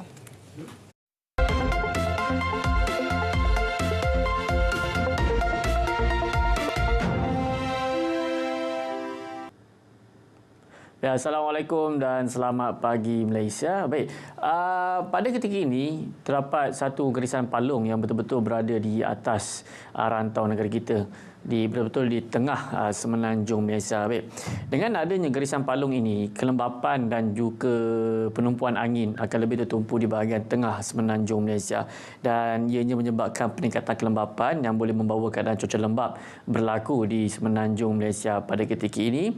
Dan bahawa masa kini di rantau negara kita mengalami keadaan cuaca yang lambat yang melibatkan di negeri Pahang dan juga di negeri Terengganu serta di timur di negeri Johor. Di negeri Johor, hujan berlaku di bahagian barat timur yang melibatkan di daerah Mersing dan juga Kota Tinggi. InsyaAllah hujan yang berlaku di negeri Johor akan berangsur dalam tempoh 2 jam lagi. Di negeri Pahang, hujan kita jangkakan akan berlanjutan sehingga ke tengah hari nanti, tetapi hujan yang kita jangkakan akan berlaku di keseluruhan di negeri Kelantan dan juga Terengganu akan mengalami jangkakan boleh berlanjutan sehingga ke petang nanti kerana buat masa kini terdapat kelompok awan aktif yang agak besar di kawasan perairan Tiuman di kawasan ini, dan selari dengan angin tiupan daripada arah timur laut. Kelompok awan hujan ini akan terus bergerak menghala ke kawasan daratan. Jadi di negeri Kelantan dan juga Terengganu akan mengalami keadaan cuaca yang lembap sikit masa lagi. Di utara, buat masa kini alhamdulillah dalam keadaan cerah, tiada hujan yang berlaku pada ketika ini. Baik, pada sebelah petang nanti kita masih lagi menjangkakan keadaan cuaca lembap akan berlaku di hampir ke semua negeri di semenanjung Malaysia, tetapi ianya lebih tertumpu di bahagian pantai timur semenanjung Malaysia dan juga utara, selari dengan amaran yang dikeluarkan oleh Met Malaysia. Met Malaysia masih lagi mengekalkan amaran hujan berterusan peringkat waspada melibatkan utara dan juga di pantai timur semenanjung Malaysia, melibatkan negeri Perlis, Kedah, Pulau Pinang, di sebahagian di negeri Perak serta di negeri Terengganu dan juga Kelantan. Amaran ini berkuat kuasa sehingga ke 27 November 2023, dan keadaan ini ianya adalah berbahaya kepada kawasan-kawasan yang berkuat rendah kerana hujan yang berlaku secara berterusan boleh menyebabkan banjir di kawasan berkedudukan rendah. Jadi pada anda semua diharapkan sentiasa peka dan juga cakna dengan amaran dan juga ramalan yang dikeluarkan oleh Met Malaysia. Baik, bagi negeri Sabah pada ketika ini alhamdulillah dalam keadaan cerah, tiada hujan yang berlaku di keseluruhan di negeri Sabah, tiada hujan. Tetapi Tetapi keadaan yang agak berbeza di bahagian tengah di negeri Sarawak buat masa kini dalam keadaan yang agak mendung. Di bahagian muka kita menjangkakan keadaan cuaca lembap akan berlaku sedikit masa lagi kerana hujan di laut ini akan bergerak memasuki ke kawasan daratan dan ianya boleh berlanjutan sehingga lewat pagi sahaja. Baik, pada sebelah petang nanti seperti Semenanjung kita menjangkakan keadaan cuaca lembap akan berlaku di kesemua bahagian di negeri Sabah dan juga di negeri Sarawak pada petang nanti. Bagi kawasan perairan, Malaysia juga masih lagi mengekalkan amaran angin kencang serta bergelora kategori pertama dan juga kedua di sebahagian besar kawasan perairan Laut Cina Selatan melibatkan kawasan perairan Samui, Tioman, Kondor, Bungguran dan juga Reef North, kerana angin bertiup daripada arah timur laut dengan kelajuan yang agak kencang sekitar 40 hingga ke 50 km sejam dan ketinggian ombak juga boleh melebihi 40 meter. Dan ini sahaja ramalan yang dapat saya kongsikan dengan anda. Untuk anda mendapatkan informasi lebih terkini, anda boleh layari laman sawang kami di www.namiti.gov.my ataupun boleh muat turun aplikasi My Cuaca. Sekian saja, saya Wan Hafiz. Assalamualaikum dan salam Malaysia Madani.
أعوذ بالله من الشيطان الرجيم بسم الله الرحمن الرحيم إن هذا كان لكم جزاء وكان سعيكم مشكورا Sadaqallahul Azim. Alhamdulillah. Itu merupakan surah Al-Insan yang dibacakan oleh salah seorang tetamu kita pada pagi ini. Ialah kalau kita berbicara berkenaan surah Al-Insan ini, saya pasti menggambarkan bagaimana nilai kemanusiaan yang perlu kita hayati melalui ayat suci Al-Quran dan bagaimana untuk membentuk akhlak Muslim yang sejati. Hari ini kita akan berbicara berkenaan World #Quran Convention. Kita nak berbicara berkenaan satu program yang sangat penting khususnya dalam memperkasakan ummah pada hari ini, dan kita perkenalkan terlebih dahulu tetamu yang berada di studio pada pagi ini, iaitu Ustaz Safri Muhammad Zain, Ketua Bahagian Penyelidikan dan Pembangunan dan Kawalan Kualiti, dan juga Puan Marhaini Yusof, Ketua Pegawai Eksekutif Yayasan Warisan Ummah Ikhlas. Assalamualaikum. Waalaikumsalam warahmatullahi wabarakatuh. Alhamdulillah, pastinya kita semua cukup teruja dengan program yang akan dilaksanakan nanti, iaitu World #Quran Convention ini, surah Al-Insan.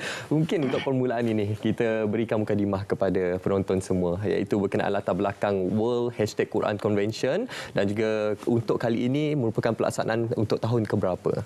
Alhamdulillah, kali ini pelaksanaan kita pada tahun keempat, Munawar. Dan kenapa kita laksanakan World Quran Convention setelah kita ada 3 program kita yang utama pada tahun ini yang kita bawakan surah Al-Insan, iaitu kita laksanakan World Quran Hour, kita laksanakan Arafah Quran Hour, kita laksanakan Malaysia Quran Hour, dan terakhir yang ingin kita pasakkan tentang kemanusiaan ini adalah di World Quran Convention.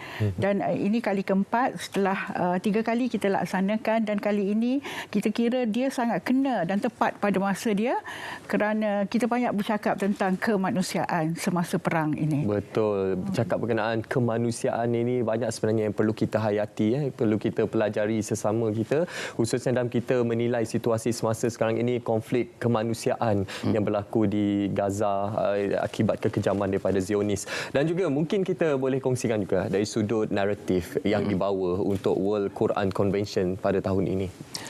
Alhamdulillah, sebagai tema kita pada tahun ini surah Al-Insan, surah yang mendidik manusia agar kita lebih dekat dengan Allah Subhanahu wa taala, dan salah satunya juga surah yang dicintai oleh baginda Nabi sallallahu alaihi wasallam yang dibaca setiap rakaat kedua pada hari Jumaat. Ia adalah memberikan satu pengajaran kepada kita agar kita sentiasa memberi. Memberi dalam artian adalah kita beri layanan yang baik, khidmat yang baik kepada semua manusia, baik daripada diri sendiri, keluarga dan organisasi dan seluruh ummah. Dan ketika kita memberikan satu kebaikan dalam kehidupan kita, maka akan terlahir sesuatu perkara yang baik yang dapat dicontohkan kepada seluruh ummah. Ketika kita memberikan satu kebaikan kepada seseorang, maka Allah akan berikan. Itulah ayat yang pertama, ayat yang kita baca sebentar tadi. Inna hadza kana lakum jazaa'an wa kana sa'yukum mashkura. Inilah salah satu pemberian yang Allah berikan kepada kita atas usaha kita ketika kita di dunia, kita memberikan dengan penuh keikhlasan. Innama nut'imukum liwajhillah la nuridu minkum jazaa'an wala syukura. Artinya ketika kita memberi dengan penuh keikhlasan, maka Allah akan balas. Inilah salah satu yang ingin kita galakkan kepada masyarakat kita seluruh dunia agar sentiasa memberi dan memberi, sehingga Allah sendiri nanti akan membalas segala kebaikan kita yang kita lakukan di dunia ini dengan balasan di syurga.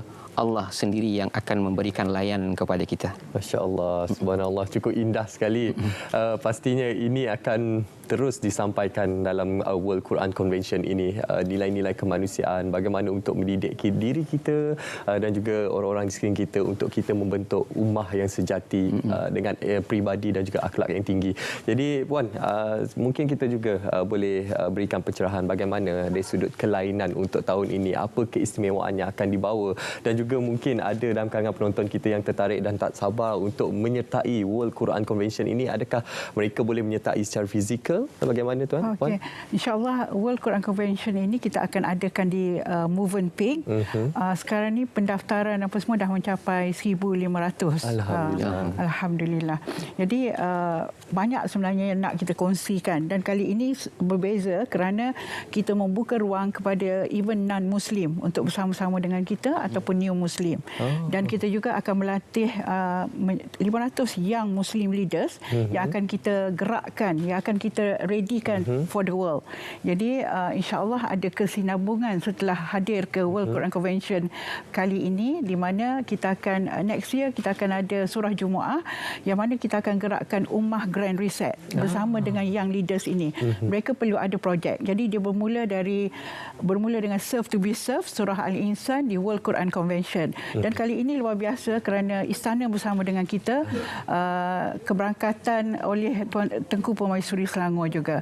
Jadi ini sangat bererti kerana istana raja kita berharap menjadi payung kepada agama. Dan kali ini kenapa kita menarik juga menjemput juga, mengundang juga non-Muslim dan juga even new Muslim bersama dengan kita, kerana apa yang berlaku, perang yang berlaku sebenarnya membuka banyak kebaikan, banyak akhlak Muslim sejati yang terbuka. Jadi orang hairan macam mana seorang tawanan perang boleh baik dengan orang yang menawan dia kan. Jadi itu luar biasa. Jadi itu yang membuka minat untuk orang tahu apa sebenarnya formula yang ada dalam Al-Quran, sehingga akhlak sebegitu walaupun dalam perang. Jadi perkara inilah yang kita bawa melalui World Quran Convention, di mana kita nak bumikan nilai-nilai dari Al-Quran. Kadang-kadang orang tengok Muslim sebagai teroris, tapi dengan perang yang berlaku sebenarnya membuka mata dunia bagaimana perang itu membuka tirai akhlak sebagai seorang Muslim sejati apabila mereka kembali kepada Al-Quran dan juga Sunnah. Alhamdulillah. Sebenarnya ada hikmah setiap perkara yang berlaku. Seperti yang Puan nyatakan tadi, ialah sebagaimana sebelum ini stigma negatif terhadap umat Islam. Islam adalah teroris. Tapi akibat daripada perang tersebut, membuka mata seluruh masyarakat dunia berkenaan nilai murni yang berlaku pada ketika ini. Dan sudah pastinya saya nak menyentuh juga berkenaan tema pada kali ini, Serve to be Served, a Divine Guidance from Surah Al-Insan. Bagaimana untuk kita berikan gambaran kepada masyarakat, tema ini satu perkara yang sangat signifikan dalam kehidupan kita. Masya Allah, Alhamdulillah. Ketika Allah Subhanahu Wa Taala menurunkan ayat Al-Quran kepada kita, tentu ada hikmah yang tersendiri dalam kehidupan kita, dan ayat Al-Quran itu adalah sesuai untuk semua umat. Ketika Allah Subhanahu Wa Taala turunkan kepada mereka, surah Al-Insan ini adalah salah satu dia mengajarkan kita untuk tidak sombong. Bila kita tidak sombong, akan terlahir seorang insan yang abror, insan yang sentiasa melakukan kebaikan. Jadi dengan adanya surah Al-Insan ini akan memberikan sesuatu bimbingan kepada umat, khususnya kepada umat Nabi Muhammad SAW, dan bukan setakat itu saja, dan seluruh manusia dia berhak untuk menghayati isi kandungan Al-Quran. Contoh daripada ayat yang kita sebutkan tadi, Inna hadza kana lakum jazaa'an wa kana sa'yukum mashkura. Artinya setiap apa yang kita lakukan akan dibalas oleh Allah Subhanahu Wa Taala. Sebagaimana disebutkan juga dalam surah Ar-Rahman, hal jazaa'ul ihsani illa al-ihsan. Yakinlah setiap kebaikan yang kita lakukan akan diberikan oleh Allah Subhanahu Wa Taala. Artinya jika awak melakukan kebaikan, mesti dapat kebaikan. Serve to be served. Artinya Allah Subhanahu Wa Taala ingin mengajarkan kita agar sentiasa memiliki sifat kemanusiaan, tidak memandang rendah kepada orang lain, tidak melakukan sesuatu perkara yang tidak disenangi oleh rakan dan sebagainya. Artinya dengan adanya surah Al-Insan ini, kita nak riset diri kita agar sentiasa melakukan kebaikan. Setiap kebaikan, yakinlah bahwasanya setiap kebaikan yang kita lakukan ada ganjaran daripada Allah Subhanahu Wa Taala. Tak perlu risau dan tak perlu khawatir dan sebagainya. Artinya Allah akan menyukai orang-orang yang sentiasa melakukan kebaikan. Inilah yang ingin kita sampaikan dalam program World Quran Convention ini. Artinya kita nak bawa semua orang sentiasa merasakan diri itu adalah manusia dan orang lain juga manusia, dan kita ada Allah Subhanahu Wa Taala yang akan memberikan sesuatu penghargaan yang amat baik dalam kehidupan. Alhamdulillah. Saya tertarik dengan apa yang Ustaz sampaikan, dan melalui guidance dekat sini menjadi satu perkara untuk kita semua untuk menjadi manusia yang lebih baik, iaitu sentiasa merendah diri, sebarkan kebaikan, berkhidmat kepada masyarakat dan juga memberikan compassionate dan juga perasaan yang baik kepada orang yang lain. Dan Puan, mungkin sekali lagi kita war-warkan kepada masyarakat. Tadi Puan nyatakan lebih daripada 1,500 penyertaan setakat ini. Mungkin ada juga yang nak menyertai kali ini. Bagaimana caranya dan juga sedikit harapan daripada pihak Puan sendiri berkenaan World Quran Convention ini. Okey, insya-Allah kita ingin menyeru ke seluruh rakyat Malaysia kerana yang datang kali ini bukan sahaja daripada dalam Malaysia tetapi juga di luar negara dan dari pelbagai latar belakang untuk mereka fahami apa solusi daripada Al-Quran untuk menjadi panduan kepada customer service. Kepada mungkin Kompas TV sendiri, host di TV juga, kerana kita ingin memasakkan dalam fikiran kita, kita ingin melakukan mindset change bahawa kita berbuat kerana Allah. Kita menyantuni orang lain kerana Allah, bukan kerana bos kita, bukan kerana suami kita ataupun bukan kerana manusia lain. Jadi perkara itu paling utama. Kita banyak cabaran dalam kehidupan, jadi kita ingin menjemput, mengundang bersama-sama dengan kami, boleh visit ke World Quran Convention ataupun Facebook Quran Hour, dapatkan maklumat di situ untuk sama-sama berdaftar. InsyaAllah kita masih lagi menerima pendaftaran, walaupun target kita sebenarnya hanya 1,500 orang, tapi pendaftaran terus banyak dari Australia, dari pagi ni pun dari Jakarta apa semua, InsyaAllah banyak. Jadi kita harap kita tidak menjadi orang yang rugi, untuk kita terus bersama dengan Al-Quran, mencintai Al-Quran dan membumikan Al-Quran. Baik. Pastinya ini satu program yang sangat penting, bagaimana kita sentiasa mendekatkan diri dengan program-program ilmu seumpama ini. Terima kasih atas perkongsian pada pagi ini dan selepas ini untuk anda mengetahui dengan lebih lanjut berkenaan program ini, anda boleh terus sahaja ke laman sawang World Quran Convention puan. Dan selepas ini terima kasih saya panjangkan kepada kedua-dua tamu kita iaitu Ustaz Safri Muhammad Zain dan juga Puan Marhani Yusof pada perkongsian pada pagi ini. Dan sekarang ini kita akan terus sahaja bersama dengan sahabat pelapor kita di Melaka untuk kita mengetahui cerita pagi Melaka iaitu berkenaan persidangan ketiga penggal kedua DUN Melaka ke-15. Terus saja bersama dengan Nur Syafi Nasari.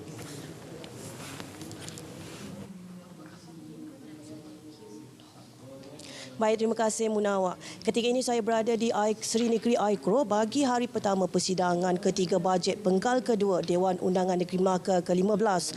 Untuk pengetahuan semua, DUN Melaka akan bersidang selama 4 hari bermula hari ini sehingga Khamis. Sebanyak 2 usul bajet 2024 akan dibentangkan dalam 4 hari persidangan ini. Dalam persidangan ini juga sebanyak 101 soalan lisan dan 100 soalan bertulis akan dibahaskan. Bagi pempendangan bajet 2024 oleh Ketua Menteri Melaka Datuk Seri Abdul Rauf Yusof dijadualkan berlangsung pada 11.30 pagi ini sejurus Dewan bersidang semula selepas rehat. Sedikit gambaran saya ingin kongsikan.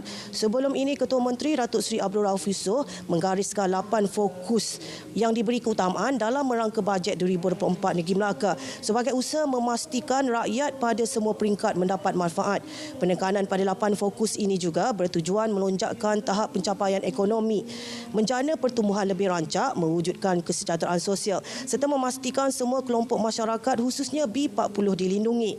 8 fokus berkenaan antaranya ialah membangunkan pusat kecemerlangan pendidikan, latihan dan teknikal vokasional TVET. Fokus kedua, kerajaan negeri akan memperkasakan sektor pelancongan sempena Tahun Melak Melaka 2024 TMM 2024 yang dilancarkan pada 31 Disember ini. Beliau berkata bajet ini juga akan memberi fokus untuk membangunkan Melaka sebagai negeri mesra pelabur dengan memudahkan prosedur serta peraturan melabur sebagai kelulusan berkelompok agar mereka mendapat memulakan gerak kerja pembangunan dengan pelaburan dengan segala. Beliau juga menyebut kualiti perkhidmatan awam juga akan turut ditingkatkan supaya lebih cekap dan berkesan dan menyasarkan semua isu masyarakat dapat diselesaikan dalam tempoh 2 minggu. Selain itu, kerajaan negeri juga akan memastikan liputan 4G dan 5G akan dapat diperluaskan di negeri ini dengan segera termasuk di kawasan pendalaman selain meningkatkan prestasi anak syarikat negeri. Jadi Dewan Negeri Melaka ini akan bermula sebentar sahaja lagi tepat jam 9.30 pagi. Jadi saya kira setakat ini saja laporan dari Melaka. Kembali ke Akasapuri bersama Syafiqah. Silakan. Hasnah. Terima kasih Hari Ismail untuk cerita pagi Melaka. Pulau Pinang. Saya tak boleh nak fokus sebab di sebelah saya ni dia terlalu aktif mungkin sebab dah makan ni sarang burung walit ni tadi. Saya nak perkenalkan teruslah tetamu saya di sebelah ini. Saya bersama dengan pengasas SW Gitu-Gitu Sdn Bhd Puan Nur Azian Muhammad dan juga Abang Saiful Apek, pengasas bersama SW Gitu-Gitu Sdn Bhd. Terima kasih. Kuat ya? Sebab makan ni kan? Yes. Betul Betul. Tapi kita nak bagi mukadimah terlebih dahululah mengenai produk yang ada di hadapan saya ini. Saya mulakan dengan Puan. Bila katakan produk ini asli, macam mana kita nak katakan produk itu asli daripada sarang burung walit tu? Okey, Assalamualaikum. Waalaikumsalam. Kepada yang menjemput saya RTM dan juga saya Puan Nur Azian, pengasas sarang burung walit ya. Okey, saya saya pada Dungun. Rumah burung kami terletak di Dungun, Terengganu. Rumah di Kelantan dan kilang kami terletak di Dungun, Terengganu. Okey. Dan yang saya nak bawakan di sini, saya nak bagi tahu rumah burung kami yang kami ada sini itu rumah burung walit sendiri. Okey. Yang terletak di Gua Musang itu menyebabkan kami meletakkan slogan keaslian keutamaan kami. Bermakna kami ada sarang burung walit asli. Betul kan Cik Abid? Ya, asli. Jadi nak tahu asli tengok ni. Ni. Banyak orang tak tahu. Di hadapan saya ni apa? Sama lah ni. Itu ialah sarang burung kotor. Maknanya yang belum dicuci. Belum diproses lah. Oh, ini belum diproses. Proses tu Yang ni dah diproses. Betul. Okey, jadi nampaklah keaslian dan kesuciannya. Berbalik pada sarang begitu. Tapi yang penting juga semua orang nak tahu apa sebenarnya kebaikan burung sarang burung walid ini. Apa kebaikan untuk kesihatan kita, Puan? Okey, saya sambung sedikit saja. Okey, semua orang memang dah tahu ya kebagusan sarang burung walid inilah pada dinasti Tang lagi. Memang orang tahu dia ada 1001 khasiat lah. Orang kata membaiki dan sebagainya, orang kata membantu ya, memberi energi, juga untuk awet muda, juga untuk dalam luar dan juga wanita banyak orang kata mencarilah orang kata satu suplemen lah orang kata yang membantu kan untuk mencantikkan kulit dan juga orang kata memang kata untuk kaum Chinese memang mengamalkan dan kami sebagai Bumi Putera orang kata mengeluarkan produk yang orang kata harga yang mampu beli. Okey, yang penting asli. Yang penting kita kena tengok testimoni di sebelahnya. Sebab tadi ada yang Puan katakan untuk kulit, untuk awet muda. Jadi kita kena tengoklah abang Saiful Apik kita. Nampak. Tak ada filter tau ni. Tak ada filter. Masih HD. Masih HD. Masih HD. Daripada dulu kini dah selamanya begini. Macam ni je. Kedut pun tak banyak. Tak ada. Sarang burung. Sarang burung. Kenapa nak serikat? Lambat pula kamera nak sampai ke abang. Kita baru nak menunjukkan kejelitaan kulit wajah itu. Tak apa. Save the best for last. Save the best for last. Okey, bila kita bercakap juga mengenai sarung dia punya rumahnya di Terengganu, di Kelantan. Dungun. Di Kelantang. Di Kelantan. Saya tengah cakap orang sana di Kelantan. Di Kelantan. Kita difahamkan juga ada beberapa faktor yang menyebabkan burung ini tidak akan bersarang di suatu kawasan tu. Kenapa tu sebenarnya, Puan? Okey, sebenarnya sarang burung walid ni, burung ni dia ada penempatan dia sendirilah. Okey, dan kelebihan yang kami ada buat sarang burung tu di sawit kami dan Waterika tu, dalam tu ada banyak orang kata burung walid lah. Jadi kami naikkan rumah di situ. Okey. Jadi kan orang kata kalau produk kami kebanyakan memang daripada grade A lah. Ni grade A. Putih. Jadi mana macam ni contoh kat sini kan. Awak tengoklah dia punya sarang dia ada bulu dia semua tu sikitlah, tak banyak sangatlah. Jadi putih. Jadi yang penting keaslian keutamaan kami. Mana yang asli betul-betul tak ada bahan pengawet dan juga pewarna tiruan. Tapi memang kena habitat yang sesuai lah. Betul, habitat yang sesuai. Tempat dia. Okey. Jadi ini merupakan cara pemprosesannya. Ya, betul. Renyah juga ya nak kena ambil satu-satu untuk mendapatkan yang begini. Tapi bila kita dah tengok ini dah siap, kita dapat pastikan ianya sangatlah suci dan juga bersih. Itu yang paling penting. Jadi mungkin boleh yang paling penting halal lah. Halal dan terbaik. Okey, menyentuh mengenai halal itu, ada juga yang was-was untuk makan sarang burung walid ini. Jadi dari segi hukumnya bagaimana, Puan? Saya tak berani nak hukum dia orang lah. Makan mula bismillahirrahmanirrahim. Yang penting kita ada sijil halal lah. Sebab tu dari segi pemprosesan dia sendiri itu pun yang paling penting kita nak bersihkan dia tadi tu kan macam saya cakap sangat rumit. So kita akan pastikan ia menepati piawaian dari segi kebersihan, higienik dan kita menggunakan proses retort. Retort ni mungkin orang tak tahu. Retort ni satu proses yang bila kita masa kita nak botolkan dia tu dia kita akan letak pada satu suhu yang ditetapkan supaya dia punya kandungan tu dia sentiasa segar. Sebab tu kalau kita nak tahu sesuatu produk tu, kalau nak tahu dia ada pengawet atau tak, dia melalui proses retort atau tak, bila buka dia meletup. Ada bunyi tu. Ada bunyi. Tak ada pengawet. Tak ada pengawet. Dia tak ada pengawet. Maksudnya kena minum one shot lah macam tu. Habiskan tak boleh simpan. Masih boleh simpan. Masih boleh simpan. Okey. Kita nak terus saja ke hadapan di meja ni. Ada pelbagai produk. Kalau kita boleh nampak, mungkin Puan boleh terangkan setiap satu apa yang kita ada hari ini. Okey. Saya terangkan di sini ya. Okey, bermula kami orang kata permulaan bisnes kami mengeluarkan sarang burung ni. Ini. Okey. Terus minumlah ni. Ini yang kalau buka bunyi macam mana tadi, bang? Jadi yang saya nak menunjukkan kenapa kami letak orang kata stiker transparent, nak menunjukkan sama dengan seperti itu. Nampak tak? Jadi nampaklah sarang burung tu kat situ tu. Jadi dia tidak ada bahan pengawet dan juga pewarna tiruan. Ini first kami keluarkan dan kedua kami keluarkan produk ini. Itu ialah pati. Ini betul-betul konsentrate pati. Okey. 8 botol yang ini. Ini gambar burungnya. Yalah, ini burung dia. Itu burungnya. Ini bapak burung. Ini bapak burungnya. Okey. Yang ini saya buat 8 botol ini bersama satu ni. Oh, 8 botol ni kalau kita minum sama dengan parti ni. Ya, betul. Jadi harga dia sangat mampu milik lah. Okey. Harga dia sangat nampak dia punya. Dia sikit je. Okey, dia parti konsentrate. Kalau parti ni cara makan ni macam mana? Okey, cara makan dia Tuan Apek kita. Okey, parti ni cara makan dia kalau boleh tak kisahlah sama ada birthday parti atau parti Tupperware, tak kisah. Cara pemakanan dia kena menggunakan sudu yang bukan besi. Ya, betul ini. Dia kena macam madu jugalah. Nampak ni. Okey, macam tu. Oh, dah ada sudunya? Ya, satu sudu ni dah cukup diamalkan setiap hari. Setiap malam. Setiap malam. Setiap malam. Perut kosong ke ataupun dah diisi? Jangan. Maknanya saat tidur pukul 11 tu yang seperti yang saya pelajarilah sebelum ni. Memang pukul 11 malam kita ambil, kita tidur. Pukul 3 pagi kita bangun, kita makan lagi. Oh, dia akan tumbuh sel baru. Itu yang kami belajar sepanjang bertahun-tahun dan banyak testimoni kita. Nampak saya betapa berselnya saya. Saya nampak di situ. Kan? Ada pantang larang tak boy kalau kita nak makan? Ada pantang larang tak Tuan Apek kita? Setakat ni belum ada. Belum ada. Macam kita tahulah yang pantang tu kalau boleh kita hindarilah makanan-makanan yang tak berkhasiat. Okey. Keropok-keropok tak boleh Keropok-keropok tak boleh Curi boleh lah. Curi boleh. Ibu mengandung sangat bagus. Sangat bagus untuk diamalkan Ya, okey. Jadi kalau kita ini produk pertama, lepas tu sekarang dah ada pun partinya dengan harga yang mampu milik. Kita nak tahu harga mampu milik tu bagaimana tu? Abang Apek kita. Macam mana tu abang? Tanya saya. Saya tahu buat je. Tahu buat. Jadi harga yang kami bagi sangat mampu milik. Harga dia satu botol ni hanya RM17 original asli. Semua orang dah tahu harga sarang burung ni ialah 7,000 sekilo.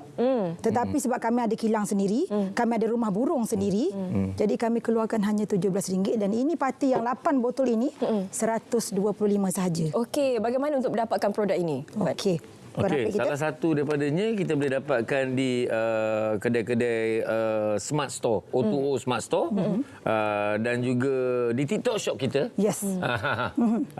Dan di website kami. Di Shopee juga. Juga di mana? Di Shopee kita ada. Di Shopee pun kita ada. Semua ada. Ada istimewanya ke hari ini, Puan? Okey, apa istimewa? Istimewanya hari ini, beli hari ini, saya akan call nyanyi satu lagu. Okey, istimewa tak? Istimewa tak? Boleh. Lain daripada lain. Okey, untuk hari ini punya promotion, saya bagi beli 10 ini. 10 botol ni 10 botol kita. Baik. Saya akan bagi 10 botol yang kecil tu. Oh, ini yang saiz mininya. Yes. Yang di hadapan ni ada saiz mini. Itu mininya. Ini dia yang mini lah. Nampak ada laki bini di situ. Itu mini dia yang laki. Kalau ini tadi saiznya ialah 180 ml. Itu 40 ml. 40. Secara percuma kami bagi hari ini. Ini secara percuma hari ini saja. Campur dengan lagu birthday tadi. Lagu birthday saya bagi. Okey, baik. Jadi boleh hubungi nombor yang tertera di kaca TV ini. Juga boleh pergi ke social media Saliva Walid. Mungkin boleh juga terangkan sekali lagi kepada penonton di luar sana kebaikan Abang Apek selepas mengamalkan sarang burung Walid ni. Apa perubahan yang dapat dirasakan? Perubahan saya rasa dapat macam skrip belum bagi pun saya dah hafal. Sangat bagus untuk minda. Sangat bagus. Belum nyanyi lagi. Karaoke tutup skrin. Cergas. Lirik cepat hafal. Cergas, tidur teratur, makan pun teratur. Saya pergi kalau bank pun tak payah beratur dah. Semua teratur. Macam hebat sangat cerita. Saya hebat sangat. Saya bab ni jangan cerita. Saya memang sangat hebat. Tapi yang naik basikal lepas handle. Betul.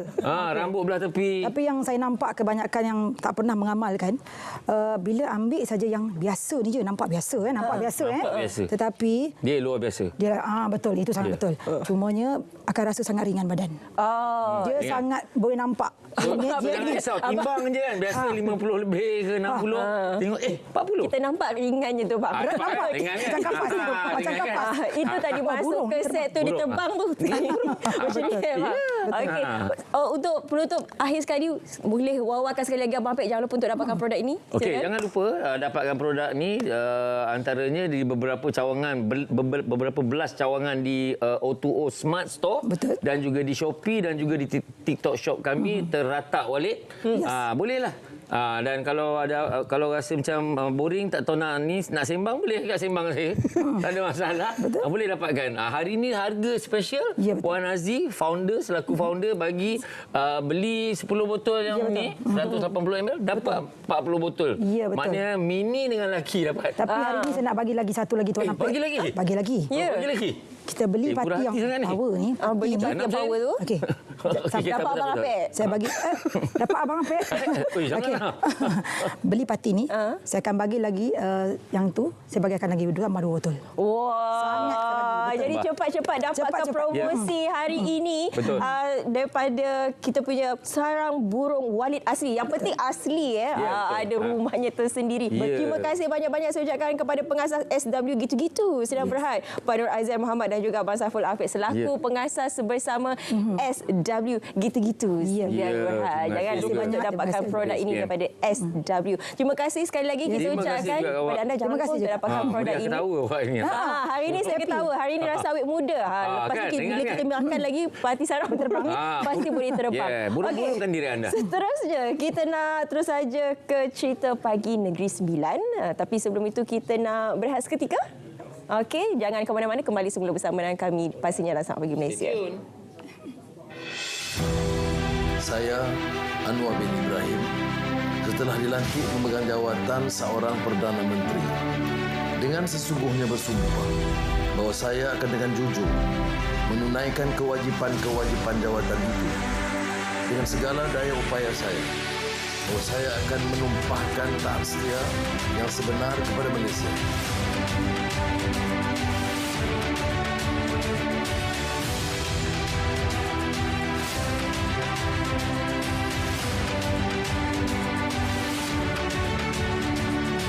Ekonomi madani turut menetapkan 7 penanda aras sebagai sasaran jangka sederhana yang mahu dicapai sebelum 10 tahun.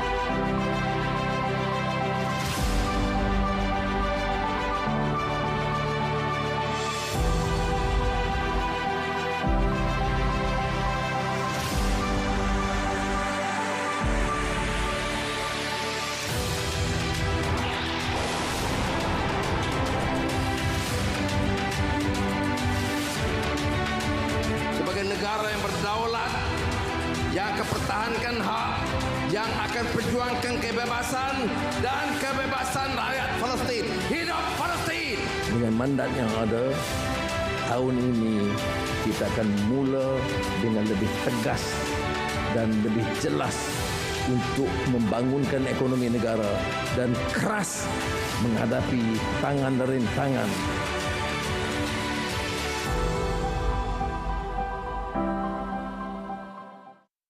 Ya, dari sungai hingga ke segara, Palestin pasti merdeka. Jangan lupa kita titipkan doa walau di mana sahaja kita berada, khususnya untuk saudara-saudara kita yang berada di Palestin. Okey, kita teruskan lagi Selamat Pagi Malaysia hari ini dengan cerita pagi Negeri Sembilan. Kita nak menyaksikan peranan Negeri Sembilan Command Center menjelang monsun Timur Laut. Terus saja bersama dengan rakan pelapor kita di sana, Nur Zuhairah Muhammad Zamri. Silakan.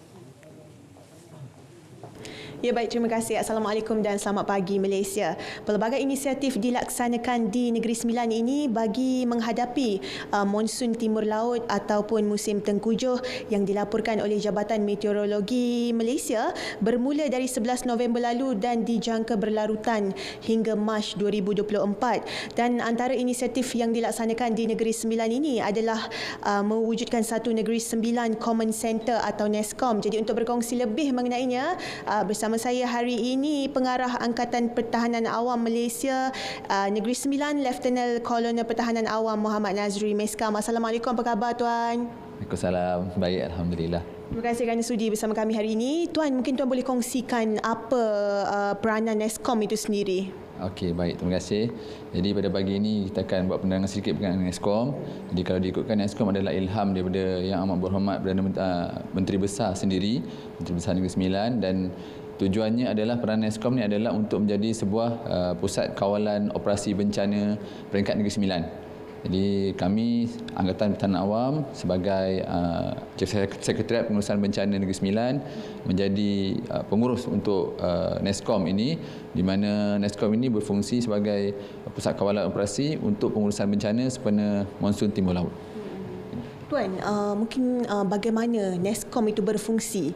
Tuan boleh kongsikan? Okey, baik. NESCOM berfungsi dengan pelbagai kaedah.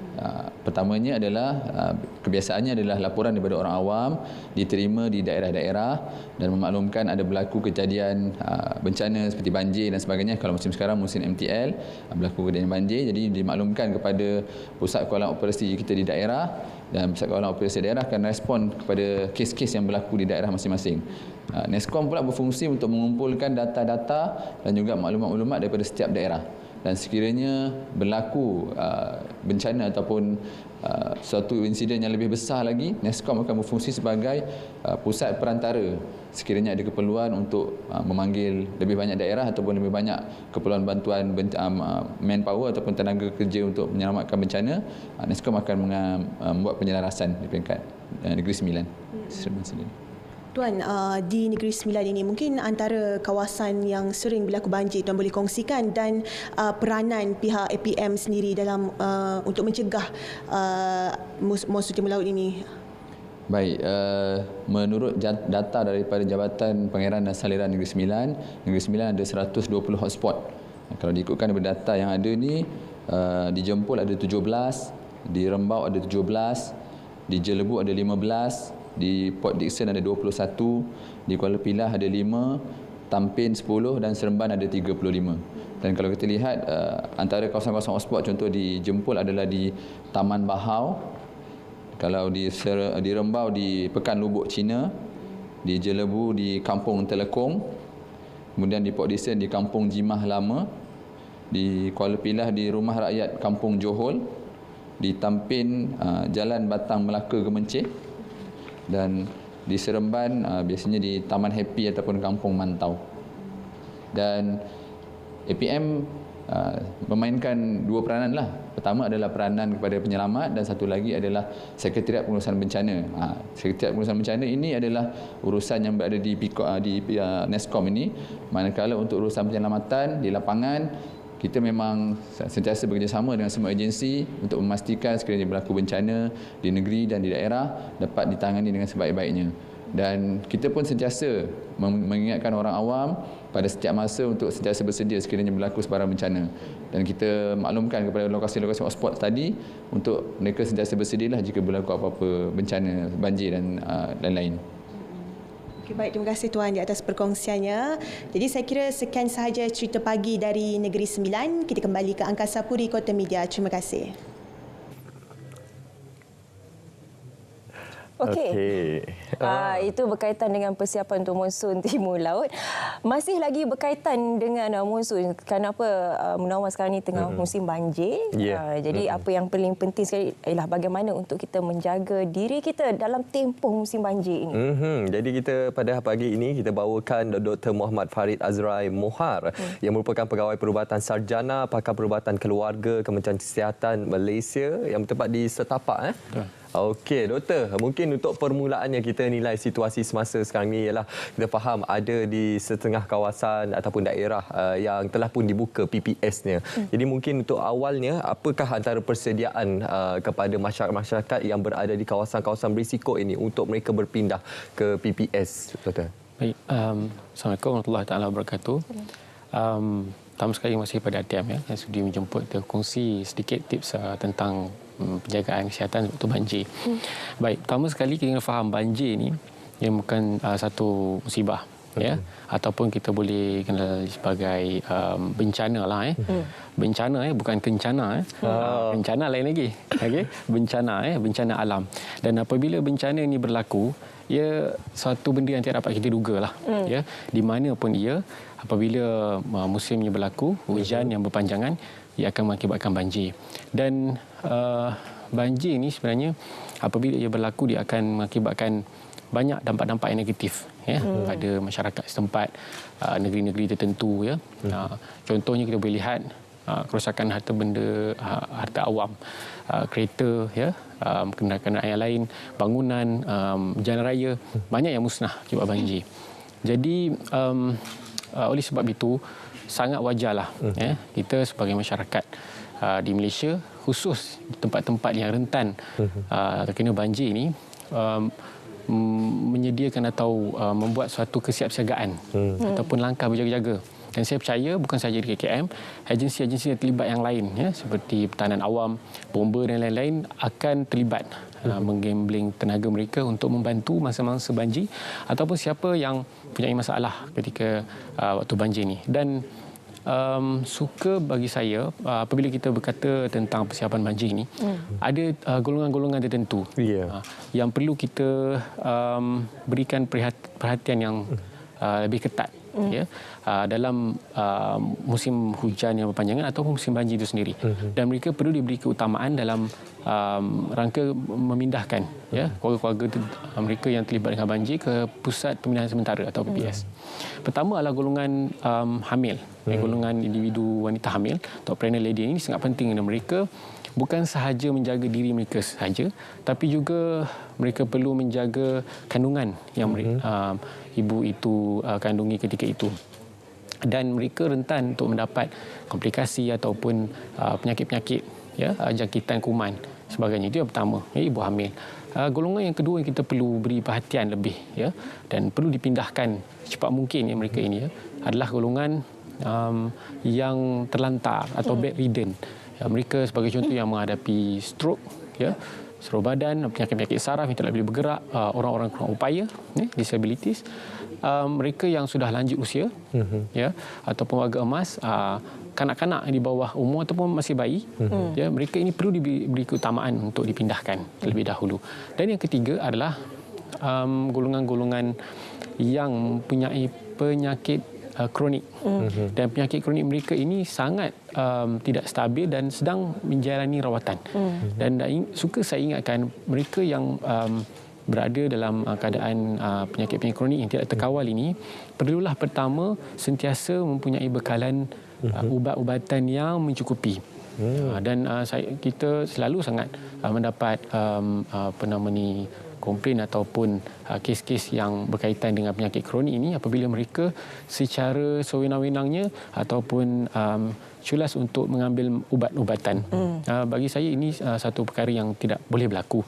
Penyakit-penyakit kronik ini sangat penting dan mereka perlu meneruskan ubatan mereka, perlu compliance terhadap ubat-ubatan mereka dan mereka dapat mendapatkan rawatan sekiranya mereka ada masalah di pusat-pusat sementara, pemindahan sementara, dan ada anggota-anggota kesihatan seperti doktor, kumpulan sokongan yang dapat membantu sekiranya mereka mempunyai masalah kesihatan itu. Selain daripada penyakit-penyakit yang dibawa oleh air ini, antara perkara yang perlu kita fikirkan ialah mengenai keselamatan makanan itu sendiri. Apatah lagi di PPS. Ini yang perlu dititik beratkan. Mungkin ada sedikit tips yang boleh diberikan oleh doktor, silakan. Okey, untuk makanan, minuman memang betul saya setuju, memang sangat penting. Bukan sahaja pada masyarakat yang masa-masa banjir yang mereka yang terlibat, tetapi juga kepada pekerja-pekerja, ahli tim-tim sokongan, bomba, KKM dan sebagainya. Mereka perlu menjaga makanan dan minuman, kerana sama-sama penting. Tidak ada yang boleh nak selamatkan kalau tidak ada yang nak diselamatkan. Jadi yang pertama, minuman, dari segi minuman, perlu mencukupkan minuman sekurang-kurangnya lebih kurang 2 liter sehari. Itu yang disarankan. Dan berkaitan minuman juga, kita perlu mencari ataupun mendapatkan minuman yang bersih. Jangan mengambil minuman-minuman yang kita sudah was-was ataupun syak sudah tercemar. Kalau mengambil minuman dalam botol, pastikan botol itu telah tertutup, masih belum dibuka, masak air dan sebagainya. Kemudian yang kedua adalah dari segi makanan. Pertama adalah air yang bersih dan cukup. Yang kedua adalah makanan. Makanan pun penting. kita perlu mencuba untuk mencari makanan-makanan yang seimbang waktu musim banjir. Tetapi di PPS kita faham makanan agak limited agak terhad. Oleh sebab itu kadang-kadang kita membekalkan makanan yang dalam packaging dan sebagainya. Apabila dalam packaging ni kita kena faham, kita kena lihat tarikh luput makanan-makanan tersebut. Ya, ada kes-kes yang berlaku bila mereka tidak melihat tarikh luput, jadi makanan tersebut sudah expired. Jadi akan berlaku keracunan makanan dan sebagainya. Itu kita kena faham dan sentiasa lihat keadaan makanan, bau makanan sekiranya sudah tercemar, elakkan daripada mengambil makanan-makanan tersebut. Okey, itu paling utama untuk kebersihan dan juga kualiti air dan juga makanan. Termasuk juga persekitaran juga sangat penting dari aspek kebersihan. Doktor, mungkin kita boleh war-warkan juga apa antara risiko penyakit-penyakit berjangkit yang boleh berlaku dalam musim banjir ini, Doktor? Okey, pada musim banjir ini yang jelas banjir inilah melibatkan air dan apabila air terlampau banyak dan bertakung, yang jelas penyakit-penyakit bawaan air ini akan terjadi.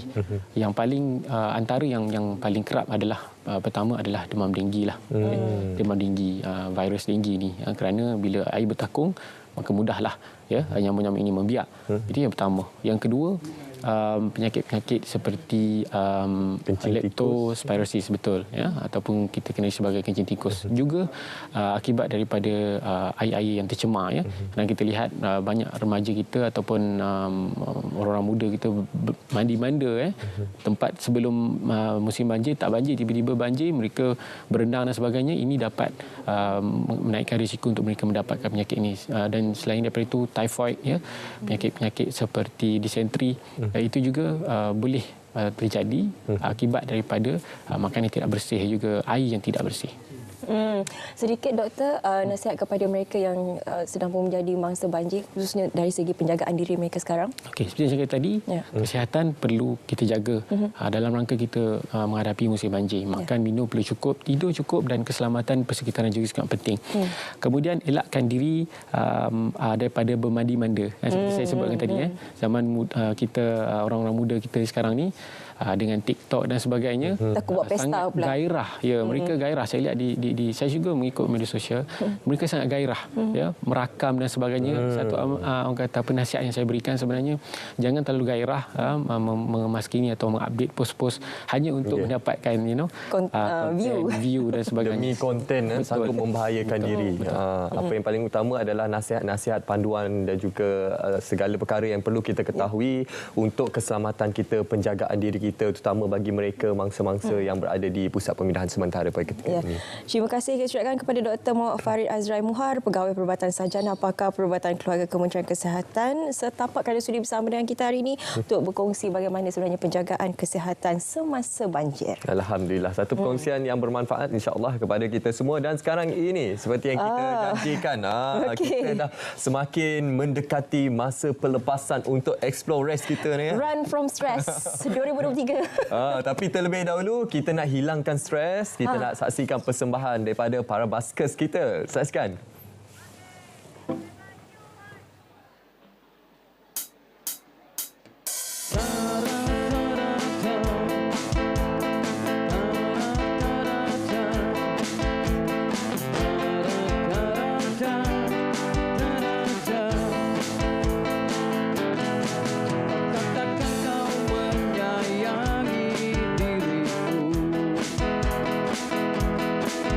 Percaya segala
Mudahnya kau lupa pada janji.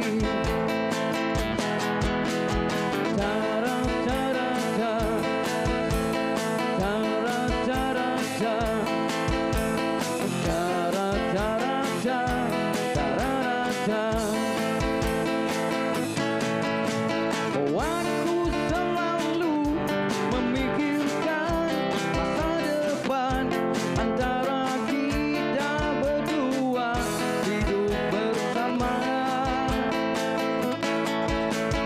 Setiap kali ku lahirkan asa hati, kau pintaku memutuskan berhubungan. Sejak itu ku tak pernah kau kunjungi, teman barumu lulusan luar negeri, bercerita sana sini, diriku tak kau kenali. Mudahnya kau lupa pada janji.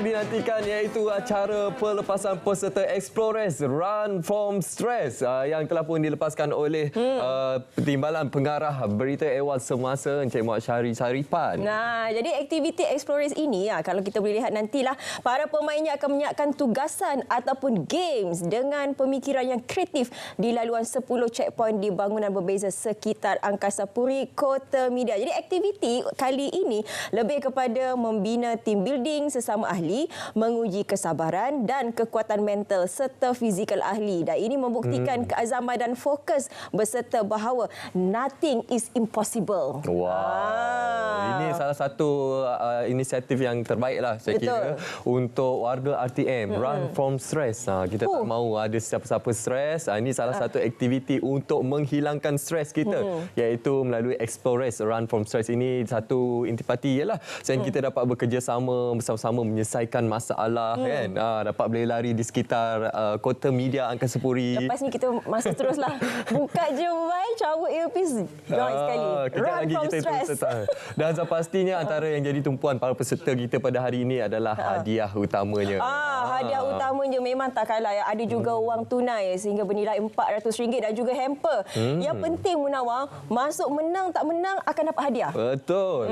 Dah bayangkan foyer Wisma Berita pada hari ini memang sangat meriah dengan keterlibatan lebih kurang dalam 100 orang peserta daripada 25 kumpulan secara keseluruhannya. Dan juga selain itu di foyer Wisma Berita sekarang ni ada jual-jualan, ada saya nampak tadi nasi ayam kunyit. Ya, betul. Macam-macam ada sekarang ni sedang berlangsungnya di foyer Wisma Berita ini. Mana tahu mungkin ada orang berada di sekeliling ini nak datang ke sama-sama nak menyaksikan kemeriahan ini. Sekarang apa? Hari ini bila kita lihat 25 kumpulan yang menyertai Explorers ini terdiri daripada warga kerja RTM ini sendiri. Mana tahu nak berjumpa dengan kami?